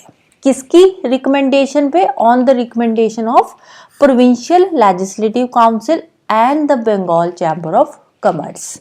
तो provincial legislative council and Bengal chamber of commerce की रिकमेंडेशन से वाइसरॉय नॉमिनेट करेगा सेंट्रल लेजिस्लेटिव काउंसिल के अंदर नॉन ऑफिशियल मेंबर्स को, राइट। अब ये सेंट्रल लेजिस्लेटिव काउंसिल की हम बात कर रहे हैं, लेकिन जो प्रोविंशियल लेजिस्लेटिव काउंसिल्स है, प्रोविंसेस यहाँ पे क्या है? प्रोविंसेस वर्ड जो यूज हो रहा है ये स्टेट के लिए यहाँ पे यूज हो रहा है, राइट। तो जो प्रोविंशियल लेजिस्लेटिव काउंसिल है वहां पे जो नॉन ऑफिशियल मेंबर्स की नॉमिनेशन होगी उनको नॉमिनेट करेगा गवर्नर। किसकी रिकमेंडेशन पे? District boards, municipalities, universities, trade associations, zamindars and chambers की रिकमेंडेशन पे गवर्नर नॉमिनेट करेगा नॉन ऑफिशियल मेंबर को प्रोविंशियल लेजिस्लेटिव काउंसिल के अंदर, राइट। अब यहाँ पे बात आई थी सम नॉन ऑफिशियल मेंबर्स, कुछ नॉन ऑफिशियल मेंबर्स की नॉमिनेशन यहाँ पे कौन कर रहा है? सेंट्रल लेवल पे वाइसरॉय कर रहा है, प्रोविंसेस लेवल पे गवर्नर कर रहा है। लेकिन कुछ नॉन ऑफिशियल मेंबर्स जो होंगे उनकी जो सीट्स फिल होंगी वो होंगी इनडायरेक्ट इलेक्शन के थ्रू, राइट। कुछ नॉन ऑफिशियल मेंबर्स की नॉमिनेशन होगी, कुछ नॉन ऑफिशियल मेंबर्स को इलेक्ट किया जाएगा, कुछ नॉन ऑफिशियल मेंबर्स की सीट्स फिल होएगी बाय इनडायरेक्ट इलेक्शंस। लेकिन ये जो एक्ट था इस एक्ट के अंदर कहीं पे भी जो वर्ड इलेक्शन है वो यूज नहीं किया गया, राइट। इनडायरेक्ट इलेक्शन के थ्रू सीट्स फिल करी जाएगी सेंट्रल लेवल पे भी और प्रोविंसेस लेवल पे भी, लेकिन वर्ड इलेक्शन यहाँ पे यूज नहीं किया हुआ है, राइट। नेक्स्ट आता है इंडियन काउंसिल एक्ट ऑफ 1909 का जो इंडियन काउंसिल एक्ट है इसको मॉर्ले मिंटो रिफॉर्म्स भी बोलते हैं। क्यों मॉर्ले मिंटो रिफॉर्म्स इसको नाम दिया गया? क्योंकि उस टाइम पे जो लॉर्ड मॉर्ले थे वो थे secretary of the state India पे, और जो लॉर्ड मिंटो थे वो इंडिया के वाइसरॉय थे 1909 के अंदर। तो इसीलिए ये जो एक्ट आया था इस एक्ट को नाम दिया गया मॉर्ले मिंटो रिफॉर्म्स। अब यहाँ पे लेजिस्लेटिव काउंसिल का साइज जो था वो इंक्रीज किया गया। लास्ट एक्ट के अंदर क्या था? जो नॉन ऑफिशियल मेंबर्स थे उनका नंबर इंक्रीज हुआ था लेजिस्लेटिव काउंसिल में, लेकिन यहाँ पे लेजिस्लेटिव काउंसिल का ही साइज इंक्रीज कर दिया गया। यहाँ पे जो मेंबर्स थे लेजिस्लेटिव काउंसिल में, चाहे ऑफिशियल हो या नॉन ऑफिशियल हो, उनका जो नंबर था वो इंक्रीज कर दिया गया था, सेंट्रल लेवल पे भी और प्रोविंसेस लेवल पे भी। सेंट्रल लेवल पे जो नंबर ऑफ मेंबर्स थे अब 16 से बढ़ाकर 60 कर दिए गए। पहले 16 हुआ करते थे सेंट्रल लेजिस्लेटिव असेंबली में नंबर ऑफ मेंबर्स, अब इन्होंने बढ़ाकर कितने कर दिए? 60 कर दिए। 16 से बढ़ाकर कितने कर दिए? 60 कर दिए। और प्रोविंशियल लेजिस्लेटिव काउंसिल में जो नंबर ऑफ मेंबर्स है वो यूनिफॉर्म नहीं थे, क्योंकि अलग अलग प्रोविंसेस थे, तो हर प्रोविंस के अंदर पॉपुलेशन के अकॉर्डिंग, साइज के अकॉर्डिंग जो नंबर ऑफ मेंबर्स थे वो अलग अलग थे, यूनिफॉर्म नहीं थे, राइट। अब यहाँ पे इन्होंने बोला कि जो सेंट्रल लेजिस्लेटिव काउंसिल है, देखो एक सेंट्रल लेजिस्लेटिव काउंसिल है, एक प्रोविंशियल लेजिस्लेटिव काउंसिल है। जो सेंट्रल लेजिस्लेटिव काउंसिल है यहाँ पे जो ऑफिशियल मेंबर्स है वो मेजॉरिटी में रहेंगे, लेकिन जो प्रोविंशियल लेजिस्लेटिव काउंसिल है यहाँ पे नॉन ऑफिशियल मेंबर्स जो है वो मेजॉरिटी में रहेंगे।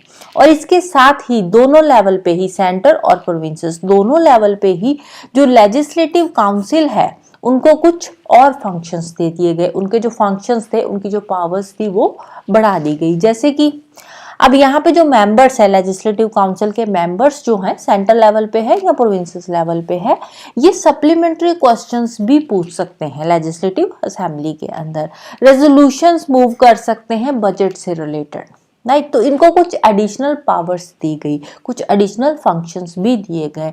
और इसके साथ ही फर्स्ट टाइम इंडिया में ऐसा हुआ था कि जो वाइस रॉय की एग्जीक्यूटिव काउंसिल है सेंट्रल लेवल पे, वाइस रॉय की एग्जीक्यूटिव काउंसिल है, और प्रोविंसेस लेवल पे गवर्नर की एग्जीक्यूटिव काउंसिल है।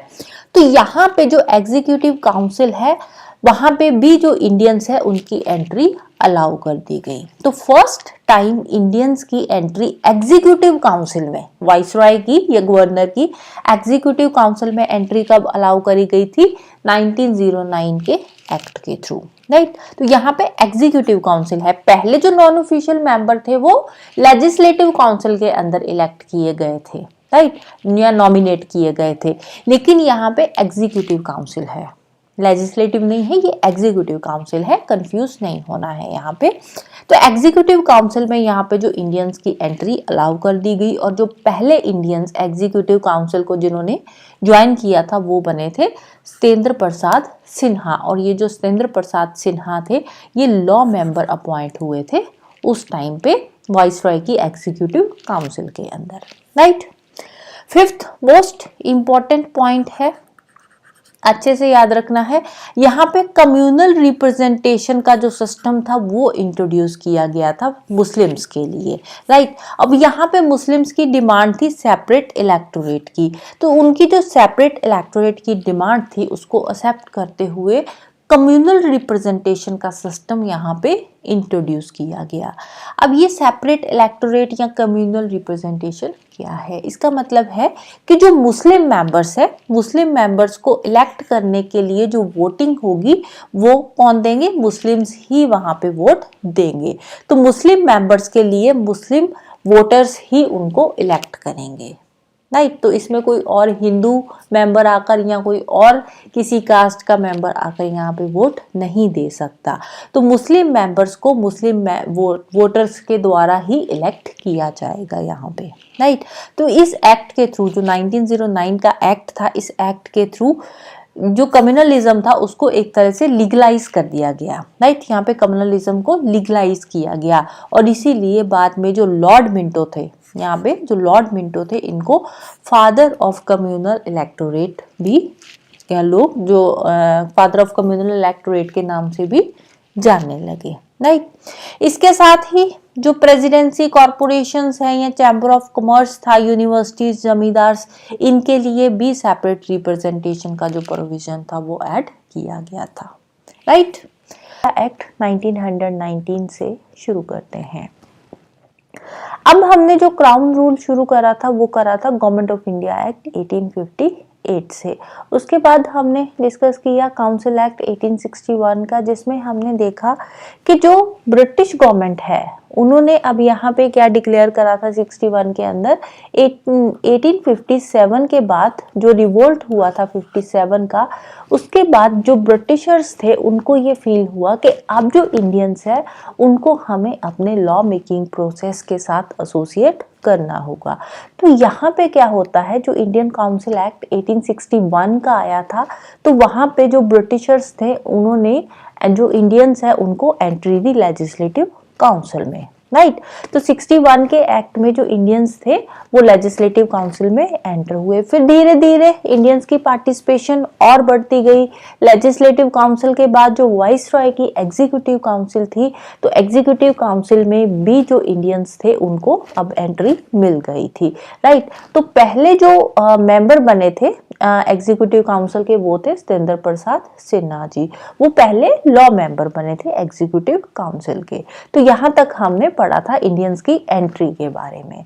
पहले लेजिस्लेटिव काउंसिल में इंडियंस की एंट्री हुई, बाद में जो इंडियंस थे वो एग्जीक्यूटिव काउंसिल के भी मेंबर्स बने। तो यहाँ पे 20th ऑफ अगस्त 1917 के अंदर जो ब्रिटिश गवर्नमेंट थी, फर्स्ट टाइम इन्होंने यहाँ पे ये डिक्लेयर किया कि हमारा ऑब्जेक्टिव क्या है कि हम इंडिया के अंदर धीरे धीरे जो रिस्पॉन्सिबल गवर्नमेंट है वो लेकर आएंगे। लेकिन अब देखो ये जो प्रोसेस होगा रिस्पॉन्सिबल गवर्नमेंट लाने का, ये एक ग्रेजुअल प्रोसेस होगा, क्योंकि एकदम से जो पूरा का पूरा एडमिनिस्ट्रेशन है वो इंडियंस के हाथ में नहीं दिया जा सकता। तो इसीलिए 1917 में फर्स्ट टाइम ब्रिटिशर्स ने ये बात डिक्लेयर करी कि हम ग्रेजुअली इंडिया के अंदर जो रिस्पॉन्सिबल गवर्नमेंट है वो इंट्रोड्यूस करने वाले हैं। तो उसके बाद आया गवर्नमेंट ऑफ इंडिया एक्ट 1919।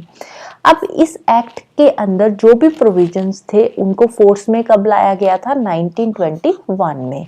तो ये जो एक्ट था, इस एक्ट के प्रोविजंस को लागू किया गया था 1921 के अंदर, राइट। और ये जो एक्ट है इसको मोंटेग्यू चेम्सफोर्ड रिफॉर्म्स भी बोलते हैं। क्यों? क्योंकि जो मोंटेग्यू थे ये उस टाइम पे सेक्रेटरी ऑफ स्टेट थे और जो चेम्सफोर्ड थे ये वाइसरॉय थे, तो इसीलिए एक्ट का नाम मोंटेग्यू चेम्सफोर्ड रिफॉर्म्स भी बोलते हैं, या मॉन्टफोर्ड रिफॉर्म्स भी इनको बोला जाता है। अब इसके फीचर्स देख लेते हैं। यहाँ पे ये जो एक्ट है, इस एक्ट के फीचर्स क्या है, यहाँ प्रोविजंस क्या थे इस एक्ट के अंदर। तो सबसे पहले इन्होंने क्या किया, यहाँ सबसे पहले इन्होंने जो एडमिनिस्ट्रेशन के सब्जेक्ट्स थे, एडमिनिस्ट्रेशन के जो सब्जेक्ट्स के थे उनको दो कैटेगरीज में यहाँ पे डिवाइड किया गया। एक तो सेंट्रल सब्जेक्ट बना दिए, दूसरे प्रोविंशियल सब्जेक्ट्स बना दिए गए। और ये जो कैटेगराइजेशन करी गई थी, जो क्लासिफिकेशन करी गई थी सब्जेक्ट्स की, ये क्लासिफिकेशन हुई थी डेवोल्यूशन रूल्स के थ्रू। डेवोल्यूशन रूल क्या है? डेवोल्यूशन रूल है कि जो सेंट्रल सब्जेक्ट है, सेंट्रल सब्जेक्ट पे लॉ बनाने की जो पावर है वो सेंट्रल गवर्नमेंट को दी जाएगी, और जो प्रोविंशियल सब्जेक्ट्स है वह उनके ऊपर जो लॉ बनाने की पावर है वो प्रोविंशियल गवर्नमेंट के पास होगी। तो ये है डेवोल्यूशन रूल। तो इस रूल के अकॉर्डिंग जो एडमिनिस्ट्रेशन के सब्जेक्ट्स थे उनको कैटेगराइज किया गया central and provincial subjects. Central subject पे सेंट्रल गवर्नमेंट रूल बनाएगी और जो प्रोविंशियल सब्जेक्ट्स है इन पे जो प्रोविंशियल गवर्नमेंट है वो रूल बनाएगी। तो अब देखो प्रोविंशियल सब्जेक्ट्स इन्होंने अलग कर दिए, तो प्रोविंसेस को भी यहाँ पे जो पावर है वो दी गई। तो धीरे धीरे जो सेंट्रल का कंट्रोल है प्रोविंसेस पे वो कम होता गया। तो यहाँ पे ये जो एक्ट आया था, इस एक्ट के थ्रू प्रोविंसेस पे जो सेंटर का कंट्रोल था उसको थोड़ा रिलैक्स किया गया, थोड़ा कम कर दिया गया, क्योंकि यहाँ पे डिसेंट्रलाइजेशन हो रही है पावर्स की। जो पावर्स है पर वो प्रोविंसेस को भी दी जा रही है। प्रोविंशियल लेवल पे लेजिस्लेटिव काउंसिल बनाई गई है। अब यहाँ पे सब्जेक्ट्स को कैटेगराइज कर दिया, तो धीरे धीरे जो प्रोविंसेस के पास पावर्स है वो बढ़ती जा रही है, राइट। तो यहाँ पे लेकिन जो गवर्नमेंट का स्ट्रक्चर था वो क्या था? वो अभी भी सेंट्रलाइज्ड एंड यूनिटरी स्ट्रक्चर ही था। प्रोविंसेस को पावर्स दी हुई है, लेकिन जो अल्टीमेट कंट्रोल है वो अभी भी सेंटर के पास ही है, राइट। अब जो प्रोविंशियल सब्जेक्ट थे, प्रोविंशियल सब्जेक्ट्स को फर्दर दो पार्ट्स में फिर से डिवाइड कर दिया गया। एक बन गए ट्रांसफर्ड सब्जेक्ट्स, दूसरे बन गए रिजर्व्ड सब्जेक्ट्स, राइट। अब देखो पहले इन्होंने क्या किया, जो सेंट्रल लेवल पे दो ये क्लासिफिकेशन हुई थी एडमिनिस्ट्रेशन लेवल पे, एडमिनिस्ट्रेशन लेवल पे जो क्लासिफिकेशन हुई थी उसमें एक सेंट्रल सब्जेक्ट्स बना दिए गए, दूसरे प्रोविंशियल सब्जेक्ट्स, स्टेट लेवल पे प्रोविंशियल सब्जेक्ट्स थे। अब ये जो प्रोविंशियल सब्जेक्ट्स थे इनको फर्दर कैटेगराइज किया गया, इनको दो पार्ट्स में डिवाइड कर दिया। एक बना दिए ट्रांसफर्ड सब्जेक्ट्स, दूसरे बना दिए रिजर्व्ड सब्जेक्ट्स। जो ट्रांसफर्ड सब्जेक्ट्स थे उनके अंदर पब्लिक हेल्थ आ गया, education, local self government, agriculture आ गया। जो रिजर्व्ड सब्जेक्ट्स थे उसमें police, administration of justice, prison, land revenue, finance, ये सारे सब्जेक्ट्स उसके अंदर आ गए। लेकिन अब यहाँ पे एडमिनिस्ट्रेशन जो हो रही है ट्रांसफर्ड और रिजर्व सब्जेक्ट्स भी, उसमें थोड़ा सा डिफरेंस है। डिफरेंस क्या है कि जो ट्रांसफर्ड सब्जेक्ट्स है, अब दोनों सब्जेक्ट्स को ही जो एडमिनिस्टर है वो गवर्नर करेगा, लेकिन जो ट्रांसफर्ड सब्जेक्ट्स है उनको गवर्नर एडमिनिस्टर करेगा। किसकी एड एंड एडवाइस से? लेजिस्लेटिव काउंसिल की एड एंड एडवाइस से गवर्नर इनको जो है एडमिनिस्टर करेगा ट्रांसफर्ड सब्जेक्ट्स को। और जो रिजर्व्ड सब्जेक्ट्स है इनको भी गवर्नर ही एडमिनिस्टर करेगा, but with the aid and advice of executive council, right. तो यहाँ पे लेजिस्लेटिव काउंसिल आ रही है ट्रांसफर सब्जेक्ट्स के अंदर, लेकिन जो रिजर्व्ड सब्जेक्ट्स है उसके अंदर कौन सी काउंसिल आ रही है, एग्जीक्यूटिव काउंसिल। रिजर्व्ड सब्जेक्ट्स को गवर्नर ही एडमिनिस्टर करेगा but with the aid and advice of executive council. तो रिजर्व्ड सब्जेक्ट पे लेजिस्लेटिव काउंसिल का कोई भी कंट्रोल नहीं होगा। तो ये दोनों में मेन डिफरेंस है ट्रांसफर्ड एंड रिजर्व्ड सब्जेक्ट्स में, राइट। तो यहाँ पे अब शुरुआत होती है डुअल स्कीम ऑफ गवर्नेंस की, जिसको नाम दिया गया डायरकी। डायरकी मींस, डाई का मतलब क्या होता है, di means double, archy means rule. तो डायरकी मींस डबल रूल, क्योंकि प्रोविंसेस लेवल पे 20 सब्जेक्ट्स को आगे डिवाइड किया गया है, transferred and reserved subject, right. Next point क्या है, नेक्स्ट अगेन इंपॉर्टेंट पॉइंट है, यहाँ पे फर्स्ट टाइम बाइकैमरलिज्म जो था उसको इंट्रोड्यूस किया गया और फर्स्ट टाइम यहाँ पे डायरेक्ट इलेक्शन का कॉन्सेप्ट इंट्रोड्यूस हुआ। एक तो बाइकैमरलिज्म आया, दूसरा डायरेक्ट इलेक्शन आया। बाइकैमरलिज्म में क्या था, बाइकैमरलिज्म के अंदर जो लेजिस्लेचर है उसके दो हाउसेस बन गए, एक अपर हाउस, एक lower house. Upper house council of states, lower house बन गया लेजिस्लेटिव असेंबली। अब दोनों हाउसेस के जो मेजॉरिटी ऑफ द मेंबर्स थे वो चूज किए जाएंगे डायरेक्ट इलेक्शन से, अपर के भी और लोअर के भी, दोनों के जो मेजॉरिटी ऑफ द मेंबर्स है वो डायरेक्ट इलेक्शन के थ्रू इलेक्ट होकर आएंगे, राइट। अब जो यहाँ पे वाइसरॉय की एग्जीक्यूटिव काउंसिल है, वाइसरॉय की एग्जीक्यूटिव काउंसिल के अंदर 6 मेंबर्स है। कितने मेंबर्स है यहाँ पे, 6 मेंबर्स है। और इन 6 मेंबर्स में से जो 3 मेंबर्स होंगे वो कौन होंगे, वो इंडियन होंगे। 6 में से 3 मेंबर इंडियन होंगे और 3 जो होंगे ऑब्वियसली ये ब्रिटिशर्स होंगे। लेकिन जो कमांडर इन चीफ होएगा वो ब्रिटिशर ही होएगा, कमांडर इन चीफ वो ब्रिटिशर ही होएगा। अदरवाइज 6 में से 3 इंडियन होंगे, 3 जो रहेंगे वो ब्रिटिशर होंगे, राइट। और एक और यहाँ पे जो कम्युनल रिप्रेजेंटेशन का प्रिंसिपल हम लेकर आए थे, यहाँ पे 1909 के अंदर ब्रिटिशर्स लेकर आए थे कम्युनल रिप्रेजेंटेशन, जिसमें सेपरेट इलेक्टोरेट की बात हुई थी 1909 में। तो यहाँ पे जो कम्युनल रिप्रेजेंटेशन थी ये सिर्फ और सिर्फ मुस्लिम्स के लिए ही थी। किसके लिए थी, यहाँ पे मुस्लिम्स के लिए सेपरेट इलेक्टोरेट की जो डिमांड थी उसको फुलफिल किया गया था।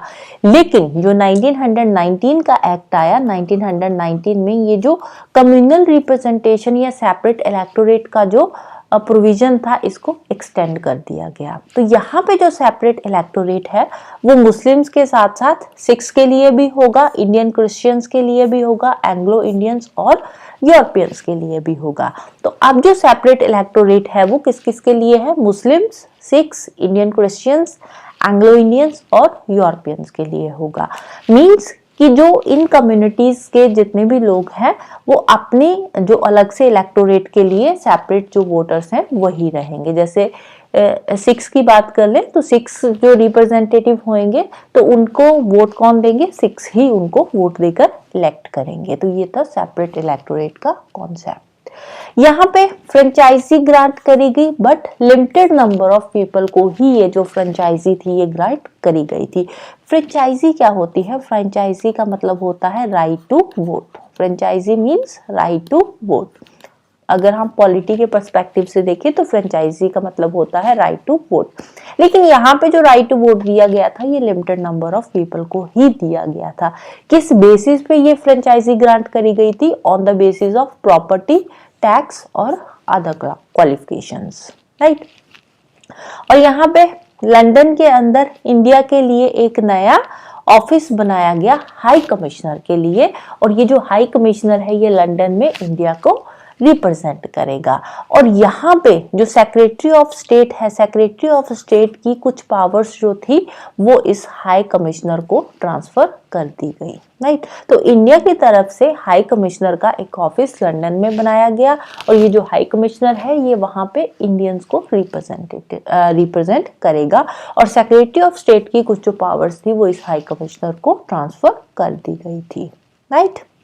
इसके साथ ही पब्लिक सर्विस कमीशन इस्टेब्लिश किया गया, और जो पहला सेंट्रल पब्लिक सर्विस कमीशन था वो 1926 के अंदर सेटअप किया गया था सिविल सर्वेंट्स की रिक्रूटमेंट के लिए, और फर्स्ट टाइम यहाँ पे बजट को सेपरेट किया गया, प्रोविंशियल बजट और सेंट्रल बजट दोनों को सेपरेट किया गया।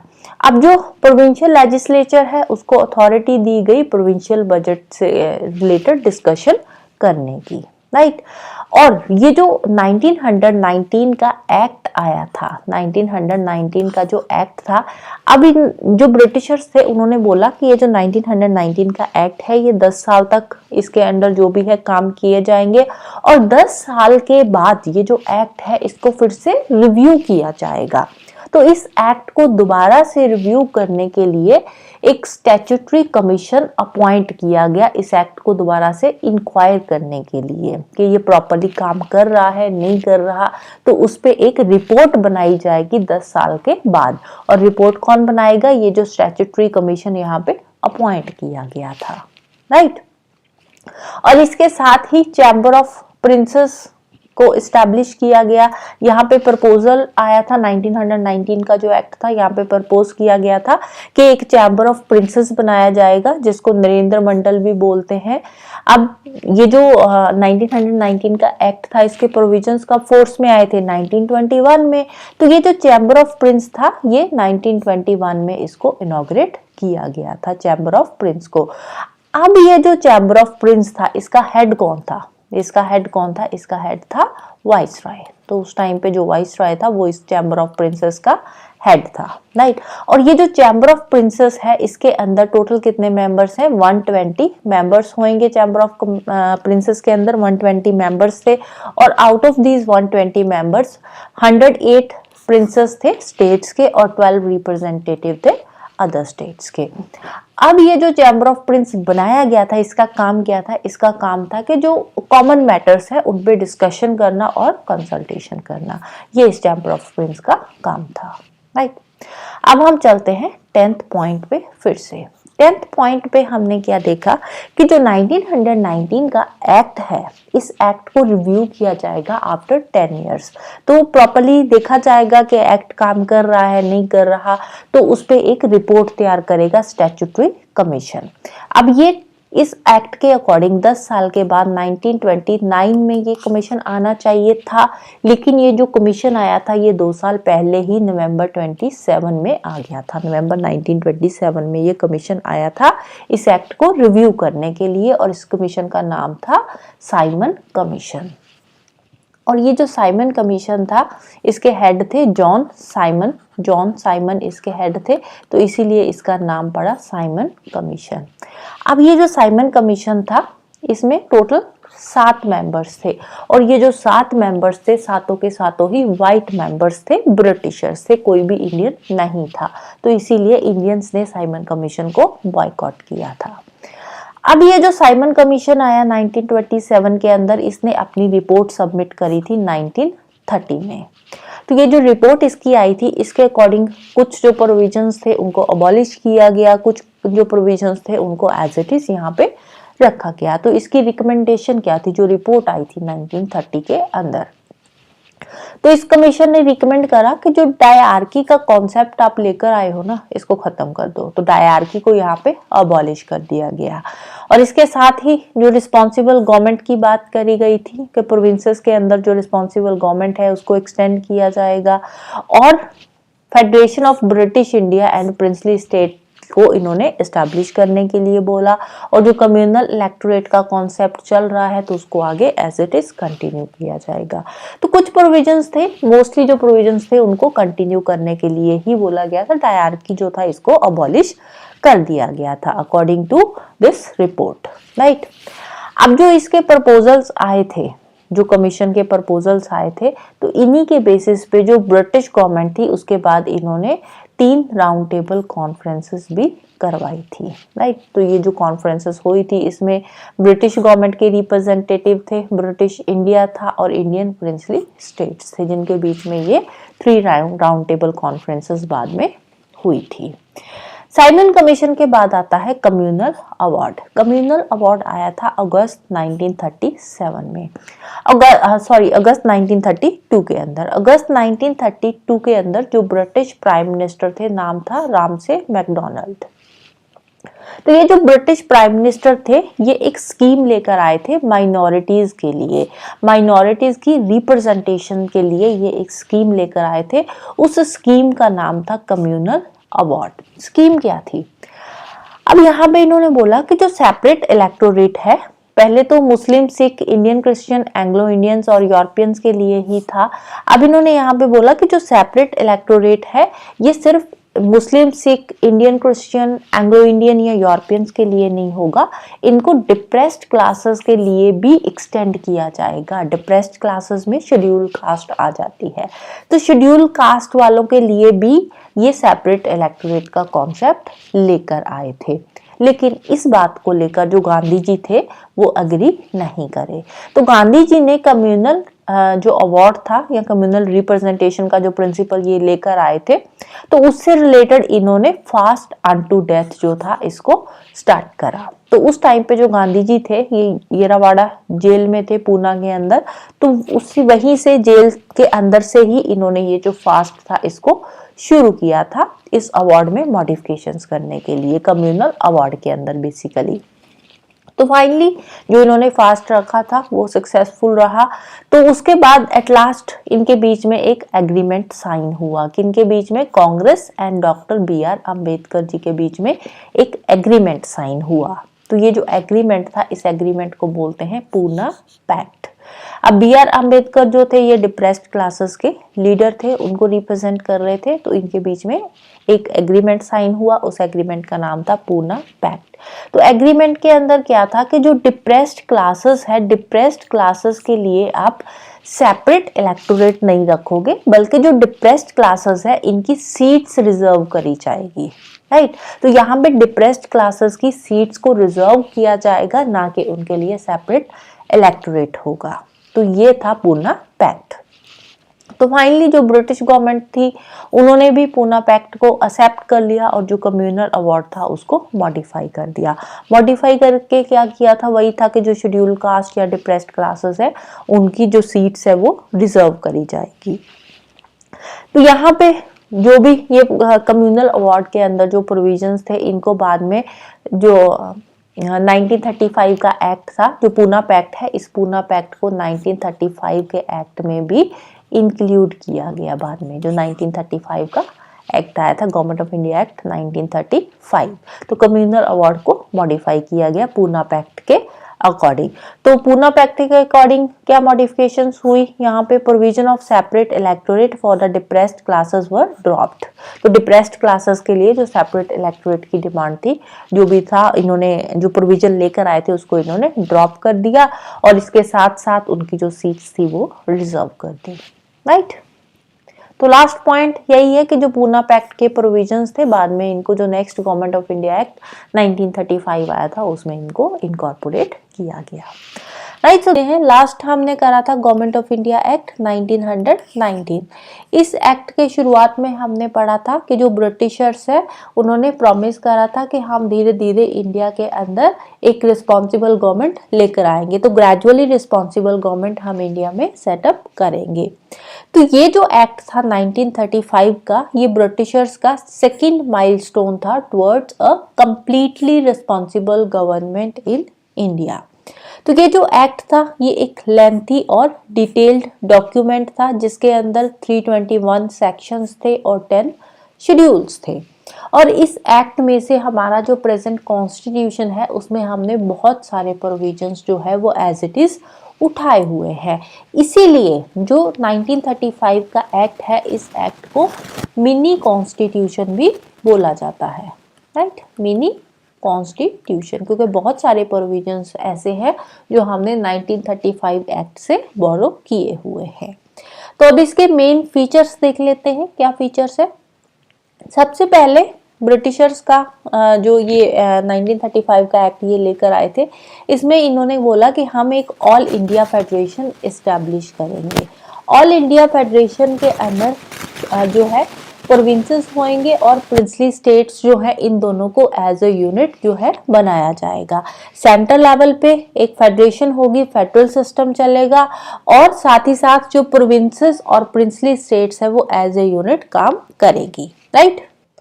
और सेंटर और यूनिट्स जो थे, इनकी जो पावर्स थी उनको 3 लिस्ट में डिवाइड किया गया। कौन सी 3 लिस्ट बनाई गई? एक थी फेडरल लिस्ट, फेडरल लिस्ट के अंदर टोटल 59 आइटम्स थी, और ये जो फेडरल लिस्ट थी ये सेंटर के लिए थी। तो इस पे जितने भी सब्जेक्ट्स थे उन पे जो लॉ मेकिंग पावर थी वो किसको दी गई? सेंटर को दी गई। सेकेंड लिस्ट थी प्रोविंशियल लिस्ट। अब ये जो प्रोविंशियल लिस्ट थी इसमें टोटल 54 सब्जेक्ट्स थे, और इनपे जो लॉ मेकिंग पावर थी वो किसके पास थी? वो थी प्रोविंसेस के पास। थर्ड लिस्ट थी कॉन्करेंट लिस्ट, और जो कॉन्करेंट लिस्ट के अंदर सब्जेक्ट आते थे टोटल 36 आइटम्स थी, ये टोटल 36 सब्जेक्ट थे। इन पे जो लॉ मेकिंग पावर थी वो सेंटर और प्रोविंशियल दोनों की ही थी।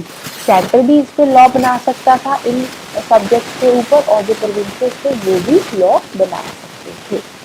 अब वो सारे सब्जेक्ट जो तीनों लिस्ट में नहीं आते उनको डाला गया एक अलग लिस्ट में जिसका नाम था रेजिड्यूरी लिस्ट। और ये जो रेजिड्यूरी लिस्ट पे लॉ मेकिंग पावर्स थी, लॉ बनाने की पावर थी, वो किसको दी गई? वाइसरॉय को दी गई। तो रेजिड्यूरी पार्ट्स किसके पास थी? वाइसरॉय के पास थी। वाइसरॉय इन पे लॉ बना सकता था। अब ये जो फेडरेशन बनाने का इनका आइडिया था ये कभी एग्जिस्टेंस में आया ही नहीं था। क्यों एग्जिस्टेंस में नहीं आया? क्योंकि इन्होंने क्या बोला था कि हम एक ऑल इंडिया फेडरेशन एस्टैब्लिश करेंगे, जिसमें क्या होगा, ऑल इंडिया फेडरेशन के अंदर जो प्रोविंसेस और प्रिंसली स्टेट्स है वो एज ए यूनिट काम करेंगे, दोनों को मिला दिया जाएगा और मिलाकर एक यूनिट बनाया जाएगा प्रोविंसेस एंड प्रिंसली स्टेट्स का। लेकिन यहाँ पे जो प्रिंसली स्टेट्स थी उन्होंने फेडरेशन को ज्वाइन ही नहीं किया, जिसकी वजह से ये जो फेडरेशन वाला आइडिया था ये कभी एग्जिस्टेंस में नहीं आया। बस ये एक प्रोविजन था जो यहाँ पे ऐड किया हुआ था। सेकेंडली, इन्होंने जो डायरकी थी प्रोविंसेस में, जो डायरकी लेकर आए थे उसको इन्होंने यहाँ पे अबॉलिश कर दिया। 1919 के एक्ट में ये डायरकी प्रोविंसेस में इंट्रोड्यूस करी थी, और 1935 के एक्ट में इनको खत्म कर दिया गया।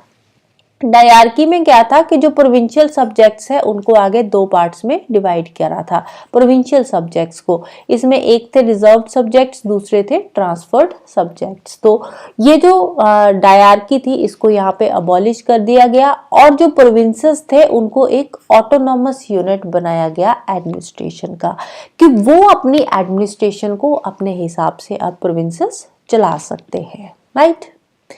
नेक्स्ट, प्रोविंसेस लेवल पे भी रिस्पॉन्सिबल गवर्नमेंट जो थी उसको इंट्रोड्यूस किया गया, और प्रोविंसेस लेवल पे जो रिस्पॉन्सिबल गवर्नमेंट है उसमें हेड कौन है? उसमें हेड है गवर्नर।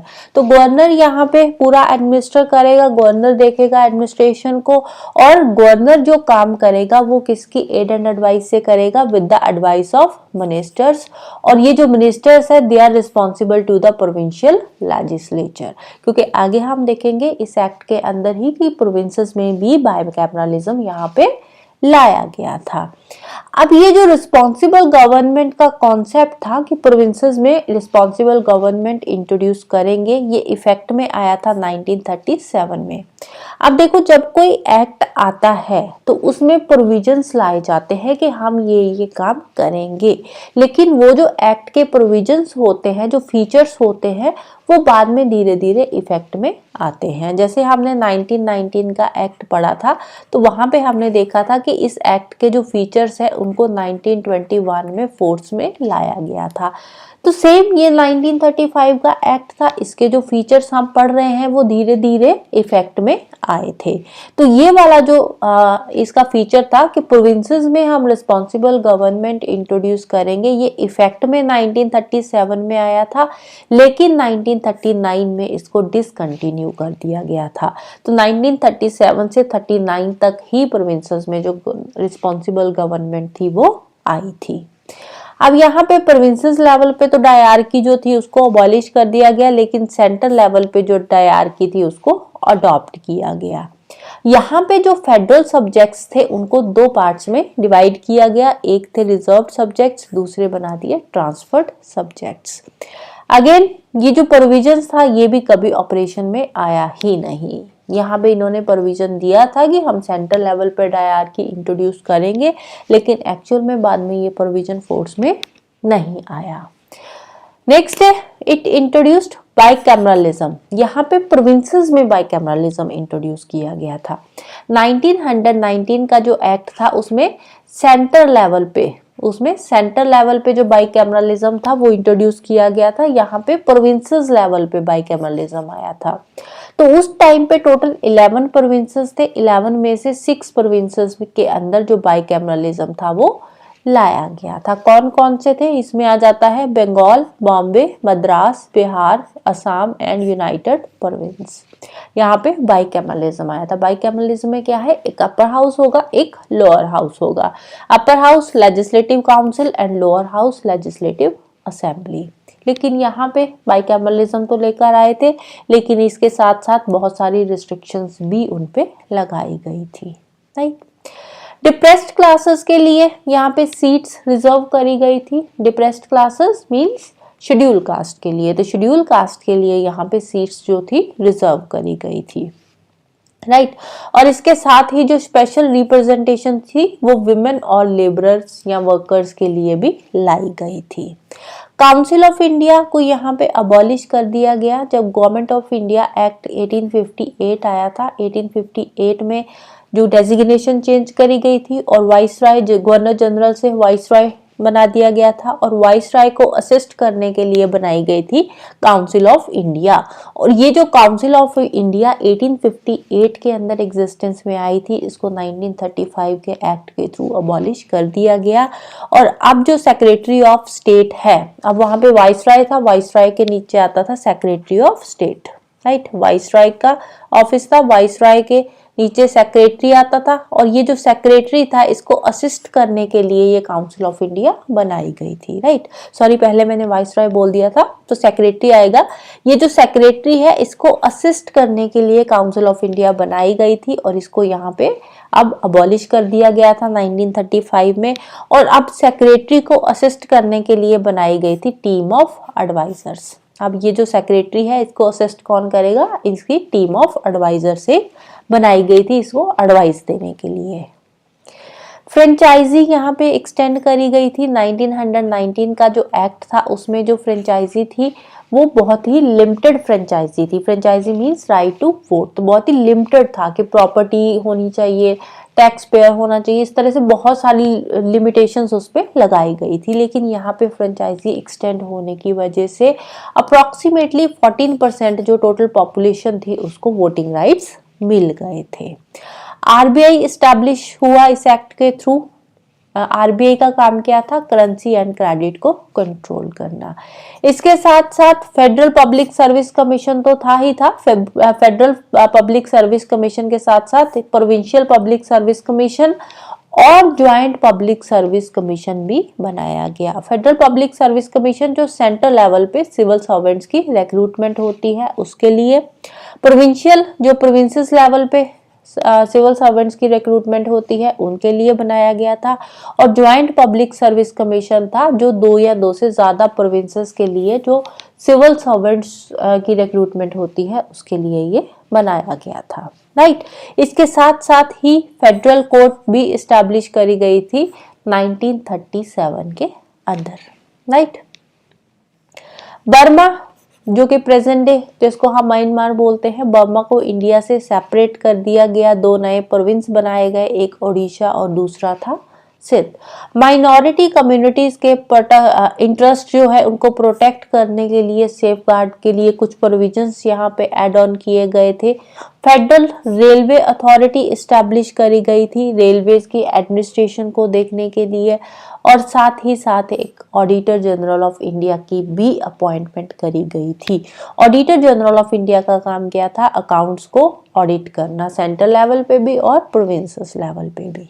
राइट। तो ये सारे के सारे प्रोविजंस थे गवर्नमेंट ऑफ इंडिया एक्ट 1935 के। तो अब इसकी क्विक रिवीजन करेंगे और देखेंगे कि नोट्स कैसे बनाने हैं। तो सबसे पहला पॉइंट आप लिखोगे ऑल इंडिया फेडरेशन बनाना था लेकिन ये कभी एग्जिस्टेंस में नहीं आया। राइट। तो ऑल इंडिया फेडरेशन आप लिख सकते हो शॉर्ट नोट्स में रिवीजन के लिए, और साथ ही साथ लिख सकते हो कि एग्जिस्टेंस में नहीं आया।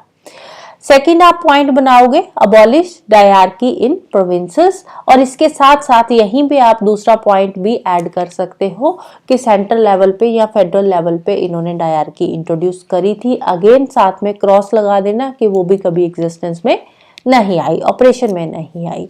प्रोविंसेस में रिस्पॉन्सिबल गवर्नमेंट इंट्रोड्यूस करी इन्होंने, राइट, करने का वादा किया था कि प्रोविंसेस में रिस्पॉन्सिबल गवर्नमेंट लेकर आएंगे, लेकिन ये कब से कब तक रही, 1937 से 39 तक ही ये रिस्पॉन्सिबल गवर्नमेंट प्रोविंसेस में रही थी।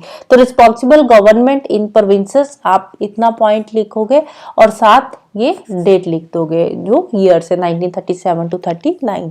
डायरार्की एट सेंटर यहाँ पे लिख सकते हो क्योंकि सेंटर लेवल पे आनी थी, लेकिन अगेन डायरार्की एट सेंटर लिखकर साथ में क्रॉस लगा दोगे। ये पॉइंट आप वहां भी यहाँ पे ये अबॉलिश करी थी इसके साथ भी ऐड ऑन कर सकते हो, अलग से लिखना है अलग से भी लिख सकते हो। तो साथ में आप क्रॉस लगा देना जो ऑपरेशन में या इफेक्ट में नहीं आए थे इसके प्रोविजंस। बाइकैमरलिज्म इन प्रोविंसेस, प्रोविंसेस के नाम याद रखने की इतनी जरूरत नहीं है। तो बाइकैमरलिज्म कब आया था प्रोविंसेस में, 1935 में। अगेन बाइकैमरलिज्म इन प्रोविंसेस लिख सकते हो, बस इतने में ये पॉइंट्स आप खत्म कर दोगे। सेवंथ पॉइंट में आप क्या लिखोगे, डिप्रेस्ड क्लासेस के लिए सीट्स रिजर्व करी गई थी, seats reserve for depressed classes, right. Abolish council of India and provided team of advisers for secretary, बस इतने में ये पॉइंट भी खत्म हो जाएगा। Extended franchise establish RBI, establishment of RBI, establishment of federal court, और इसके साथ साथ आप इसको शॉर्ट में लिख सकते हो कि कौन कौन सी सर्विसेज यहाँ पे नई एस्टैब्लिश करी गई थी। Federal public service commission, provincial public service commission, joint public service commission, right. तो शॉर्ट में ये लिख सकते हो इसको आप इस तरह से। सेपरेट बर्मा फ्रॉम इंडिया, ये तो ऑलरेडी शॉर्ट है, इसको और क्या शॉर्ट करना है। 2 new provinces Odisha and Sindh, protect interest of minorities, federal railway authority, establishment of federal railway authority और अपॉइंटमेंट ऑफ एजीआई, राइट। हमारा टॉपिक है इंडियन इंडिपेंडेंस एक्ट ऑफ 1947। 1947 का जो इंडिपेंडेंस एक्ट था ये लास्ट एक्ट था, इसके बाद कोई भी और एक्ट या रेगुलेशन नहीं आई। 20th of Feb 1947 को जो ब्रिटिश प्राइम मिनिस्टर थे, नाम था क्लीमेंट एटली, तो इनकी एक डेक्लरेशन आई थी। डेक्लरेशन क्या थी कि 30th of June 1948 तक इंडिया के अंदर जो ब्रिटिश रूल है वो खत्म हो जाएगा और सारी की सारी जो पावर्स है वो इंडियंस को ट्रांसफर कर दी जाएगी, राइट। अब यहाँ पे इन्होंने सिर्फ और सिर्फ इंडिया की ही बात करी थी, तो इसीलिए जैसे ही ये डिक्लेरेशन आती है उसके बाद मुस्लिम लीग की एजिटेशन शुरू हो जाती है। एजिटेशन क्यों शुरू होती है, क्योंकि जो मुस्लिम लीग थी उनकी डिमांड थी पार्टीशन की, वो सेपरेट कंट्री चाहते थे, पाकिस्तान की डिमांड थी मुस्लिम लीग की। तो मुस्लिम लीग की एजिटेशन को देखते हुए सेम ईयर 1947 में ही ब्रिटिशर्स की एक और अनाउंसमेंट आती है 3rd of June 1947 को। 3rd of June को ब्रिटिश गवर्नमेंट ये बात क्लियर कर देती है, हमने 1946 के अंदर ऑलरेडी कॉन्स्टिट्यूशन बनाने के लिए कॉन्स्टिट्यूएंट असेंबली बनाई थी इंडिया के लिए, और ये जो असेंबली है ये कंट्री के उन्हीं पार्ट्स पे अप्लाई होगी जो एक्सेप्ट करना चाहते हैं। जो इस असेंबली को, जो इंडिया का पार्ट नहीं बनना चाहते, वहाँ पे ये जो असेंबली है इसके रूल्स जो है या लॉज है वो अप्लाई नहीं होंगे। तो यहाँ पे एक तरह से ये बात क्लियर ही हो जाती है पार्टीशन वाली ही, राइट। और same day 3rd of June को ही एक और डिक्लेरेशन आती है लॉर्ड माउंटबेटन की।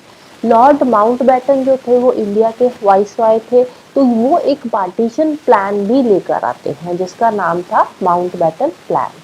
अब ये जो प्लान आया था, इस प्लान को कांग्रेस ने भी एक्सेप्ट कर लिया और मुस्लिम लीग ने भी एक्सेप्ट कर लिया, क्योंकि ये जो माउंटबेटन प्लान था ये एक पार्टीशन प्लान था जिसमें क्या था कि जो असेंबली बनी है, राइट, तो उसमें इंडिया के लिए वो रूल्स बनाएंगे और जो प्रिंसली स्टेट्स या प्रोविंसेस इंडिया को ज्वाइन करना चाहती है वो प्रिंसली स्टेट्स इंडिया का पार्ट बनेगी। जो प्रिंसली स्टेट्स पाकिस्तान को ज्वाइन करना चाहती है वो पाकिस्तान का पार्ट बन जाएगी। अगर कोई प्रिंसली स्टेट इंडिपेंडेंट रहना चाहती है तो वो इंडिपेंडेंट भी रह सकती है। तो ये इनका पार्टीशन प्लान था। अब इसके फीचर्स क्या थे जो उस टाइम पे इंडिया का इंडिपेंडेंस एक्ट आया था, इसके फीचर्स एक एक करके हम यहाँ पे लिखेंगे। इंडिपेंडेंस एक्ट के अंदर सबसे पहली बात यही है कि हम इंडिया के अंदर ब्रिटिश रूल खत्म कर देंगे। कब तक खत्म होगा, तो यहाँ पे डेट भी इन्होंने फिक्स कर दी थी 15 अगस्त 1947 तक जो इंडिया है वो एक इंडिपेंडेंट स्टेट बन जाएगा। 15 अगस्त से जो इंडिया है वो एक इंडिपेंडेंट कंट्री बन जाएगा, राइट। तो यहाँ पे ब्रिटिश रूल जो है वो खत्म हो जाएगा। इसके साथ साथ पार्टीशन की भी इन्होंने बात करी कि इंडिया की पार्टीशन होगी, दो इंडिपेंडेंट डोमिनियंस बनेंगे इंडिया के, एक होगा इंडिया और दूसरा होगा पाकिस्तान, राइट। ब्रिटिश रूल खत्म होगा कब तक, 15 अगस्त को इंडिया इंडिपेंडेंट स्टेट बन जाएगा और इंडिया की पार्टीशन होगी जिसमें दो डोमिनियंस बनेंगे, एक होगा इंडिया दूसरा होगा पाकिस्तान। अब इंडिया को इंडिपेंडेंस मिल रही है तो वहां पे वाइसरॉय का तो कोई काम रह नहीं गया, तो इसीलिए जो ऑफिस ऑफ वाइसरॉय है वो भी यहाँ पे अबॉलिश कर दिया जाएगा। लेकिन अब उस टाइम पे अभी कॉन्स्टिट्यूशन तो हमारा बना नहीं था, तो डोमिनियन कैबिनेट के कहने पे इन्होंने जो गवर्नर जनरल की पोस्ट थी उनकी एडवाइस पे, डोमिनियन कैबिनेट की एडवाइस पे इन्होंने जो गवर्नर जनरल था उसकी अपॉइंटमेंट करी थी। तब तक के लिए जब तक हमारा कॉन्स्टिट्यूशन नहीं बन जाता, तब तक के लिए जो गवर्नर जनरल की अपॉइंटमेंट थी वो हुई थी। ऑफिस ऑफ वाइसरॉय यहाँ पे खत्म कर दिया गया था, राइट। और इसके साथ ही जो कॉन्स्टिट्यूंट असेंबलीज बनाई थी, अब देखो कॉन्स्टिट्यूंट जो असेंबली है वो इंडिया की जो कॉन्स्टिट्यूंट असेंबली है वो इंडिया के लिए कॉन्स्टिट्यूशन बनाएगी और जो पाकिस्तान की कॉन्स्टिट्यूंट असेंबली है वो पाकिस्तान के लिए अपना कॉन्स्टिट्यूशन बनाएगी, राइट। तो इसके साथ ही अब देखो दोनों कंट्रीज के जो कॉन्स्टिट्यूशन है वो बन रहा है। जब कॉन्स्टिट्यूशन बन रहा है तो उसमें बहुत सारे प्रोविजंस आते हैं, बहुत सारे लॉज आते हैं, रूल्स आते हैं, रेगुलेशंस आती है। तो यहाँ पे इन्होंने बोला कि जब वो अपना कॉन्स्टिट्यूशन बना रहे हैं दोनों नेशन ही, तो उस टाइम पे जो ब्रिटिश पार्लियामेंट के टाइम के जो एक्ट्स है, अगर चाहे तो उन एक्ट्स को वो अपने कॉन्स्टिट्यूशन में अडॉप्ट कर भी सकते हैं, अगर चाहे तो उन एक्ट्स को ये रिपील भी कर सकते हैं। अगर ब्रिटिश पार्लियामेंट का कोई एक्ट इनको जो है पसंद नहीं है तो उस एक्ट को ये रिपील भी कर सकते हैं, उसको खत्म भी कर सकते हैं।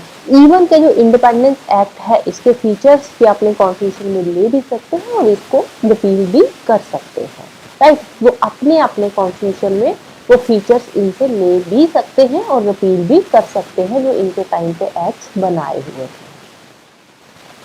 अब जो दोनों कंट्रीज की कॉन्स्टिट्यूंट असेंबलीज है, अब वो अपने रिस्पेक्टिव टेरिटरीज के लिए लेजिस्लेचर बनाएगी, लॉ बनाएगी। इंडिया की असेंबली इंडिया के लिए बनाएगी, पाकिस्तान की पाकिस्तान के लिए बनाएगी, राइट।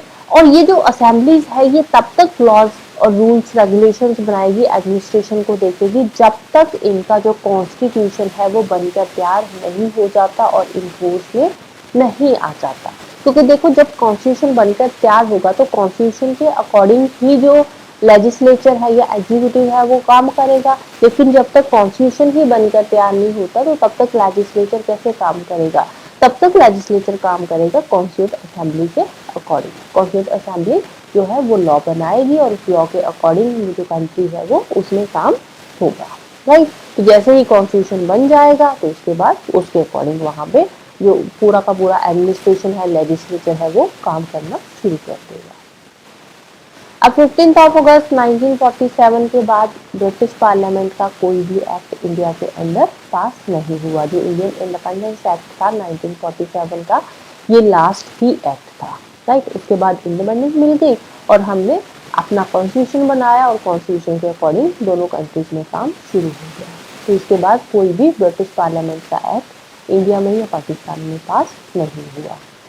सेक्रेटरी ऑफ स्टेट का जो ऑफिस था ये भी अबॉलिश कर दिया गया इंडिया के अंदर और इसकी जो पावर्स थी, जो फंक्शंस थे सेक्रेटरी ऑफ स्टेट के जो फंक्शंस थे वो सारे के सारे किसको ट्रांसफर किए गए, secretary of state for Commonwealth affairs को सारे के सारे फंक्शंस आगे ट्रांसफर कर दिए गए। ब्रिटिश पैरामाउंसी यहाँ पे प्रिंसली स्टेट्स के अंदर भी खत्म हो गई, क्योंकि जो ब्रिटिश की सुप्रीमेसी थी, जो ब्रिटिश प्रिंसली स्टेट्स को कंट्रोल कर रहे थे, तो वो सारी की सारी इनकी जो सुप्रीमेसी थी वो प्रिंसली स्टेट्स के अंदर खत्म हो गई। और जो ट्राइबल एरियाज थे, ट्राइबल एरियाज के साथ इंडिया के ट्रीटी रिलेशन बने, क्योंकि जो छोटे छोटे ट्राइब्स थे उनके साथ ट्रीटी साइन हुई और ट्रीटी के थ्रू वो जो एरियाज थे वो इंडिया का पार्ट बन गए फ्रॉम अगस्त 15, 1947। प्रिंसली स्टेट्स को इंडिपेंडेंस दी गई कि अगर प्रिंसली स्टेट्स जो है वो इंडिया को ज्वाइन करना चाहती है तो वो इंडिया को भी ज्वाइन कर सकती है, पाकिस्तान को ज्वाइन करना चाहती है तो पाकिस्तान को भी ज्वाइन कर सकती है, और अगर उनको इंडिपेंडेंट रहना है तो इंडिपेंडेंट भी रह सकती है प्रिंसली स्टेट्स।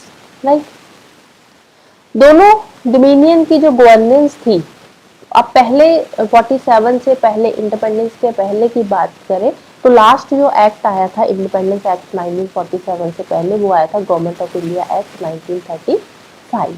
तो अब इन्होंने बोला कि जब तक नया कॉन्स्टिट्यूशन बनकर तैयार नहीं हो जाता तब तक जो काम है वो गवर्नमेंट ऑफ इंडिया एक्ट 1935 के जो प्रोविजंस है उनके अकॉर्डिंग ही चलेगा, और जैसे ही कॉन्स्टिट्यूशन बन जाएगा उसके बाद कॉन्स्टिट्यूशन के अकॉर्डिंग जो है कंट्री की जो गवर्नेंस है वो काम करेगी। राइट, तो अब तब तक के लिए दोनों डोमिनियंस जो है वो अगर चाहते हैं तो जो गवर्नमेंट ऑफ इंडिया एक्ट 1935 है उसमें मॉडिफिकेशंस भी कर सकते हैं इस एक्ट के अंदर। राइट, ब्रिटिश मोनार्क के पास पहले पावर हुआ करती थी राइट टू वीटो बिल्स, जो बिल्स आते थे तो उन पे असेंट देने की जो पावर थी वो ब्रिटिश मोनार्क के पास पहले हुआ करती थी। लेकिन अब 15 अगस्त को ये जो पावर्स है वो इंडियंस को हैंड ओवर कर रहे हैं, तो इसके साथ ही जो ब्रिटिश मोनार्क की वीटो पावर है वो भी यहाँ पे खत्म हो जाती है। बिल जो है, जितने भी इंडिया से रिलेटेड बिल्स आते हैं पार्लियामेंट के अंदर, तो वो जो बिल्स है उनसे ब्रिटिश मोनार्क का कोई लेना देना नहीं होगा, अपना कोई असेंट नहीं देंगे, कोई रिजर्वेशन या अप्रूवल से रिलेटेड कोई भी ब्रिटिश मोनार्क का उनके राइट नहीं होगा। लेकिन अब इनके राइट किसका होगा? गवर्नर जनरल का होगा। क्यों? क्योंकि गवर्नर जनरल को अपॉइंट किया गया है तब तक के लिए जब तक हमारा कॉन्स्टिट्यूशन नहीं बन जाता, तो इसीलिए यहाँ पे गवर्नर जनरल को किसी भी बिल पे अपना असेंट देने की पूरी पावर दी गई थी। लेकिन ब्रिटिश मोनार्क के पास ये पावर अब नहीं रही थी 15 अगस्त 1947 के बाद, और गवर्नर जनरल के पास भी तब तक पावर थी जब तक हमारा कॉन्स्टिट्यूशन जो है वो बनकर तैयार नहीं हो जाता। राइट, और गवर्नर जनरल ऑफ इंडिया जो है वो इंडिया लेवल पे जो है वो इंडिया को कंट्रोल करेंगे, इंडिया को की एडमिनिस्ट्रेशन को, इंडिया की गवर्नेंस को देखेंगे। राइट, और जो प्रोविंशियल गवर्नर्स हैं वो स्टेट्स के हेड होंगे, नॉमिनल हेड होंगे जब तक हमारा कॉन्स्टिट्यूशन नहीं बन जाता तब तक। सारे के सारे प्रोविजंस जो है ब्रिटिशर्स को जो भी यहाँ पे पावर्स थोड़ी बहुत दे रखी है वो तब तक के लिए ही है जब तक हमारा कॉन्स्टिट्यूशन जो है वो बनकर तैयार नहीं हो जाता।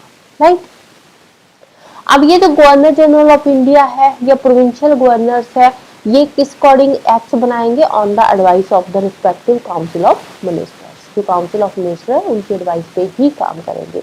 स्टेट्स के गवर्नर जो है वो रिस्पेक्टिव स्टेट के अकॉर्डिंग, उनके जो काउंसिल ऑफ मिनिस्टर है उनकी एडवाइस पे काम करेंगे। गवर्नर जनरल जो है वो सेंट्रल लेवल पे काउंसिल ऑफ मिनिस्टर्स की एडवाइस से पूरे मैटर्स पे जो भी है काम करेगा। राइट, अब पहले क्या होता था? इंडिपेंडेंस से पहले जो किंग ऑफ इंग्लैंड था, किंग ऑफ इंग्लैंड को रॉयल टाइटल दिया जाता था एम्परर ऑफ इंडिया का भी, लेकिन यहाँ पे ये जो एम्परर ऑफ इंडिया का टाइटल था वो इसका ड्रॉप कर दिया गया, किंग ऑफ इंग्लैंड का। पहले किंग ऑफ इंग्लैंड के पास दो टाइटल हुआ करते थे, एक वो किंग ऑफ इंग्लैंड हुआ करता था, दूसरा वो एम्परर ऑफ इंडिया भी हुआ करता था। लेकिन इनका जो एम्परर ऑफ इंडिया का टाइटल था वो यहाँ पे ड्रॉप कर दिया गया। राइट, सिविल सर्वेंट्स की अपॉइंटमेंट को भी यहाँ पे डिसकंटिन्यू कर दिया गया, और साथ ही साथ जो सेक्रेटरी ऑफ स्टेट है वो कुछ पोस्ट रिजर्व कर सकता था, तो वो जो रिजर्वेशन है उसको भी यहाँ पे डिसकंटिन्यू कर दिया गया। लेकिन जो सिविल सर्विसेज के जो मेंबर्स 15 अगस्त 1947 से पहले अपॉइंट हुए हैं उनको पूरे के पूरे बेनिफिट्स जो है वो आगे दिए जाएंगे।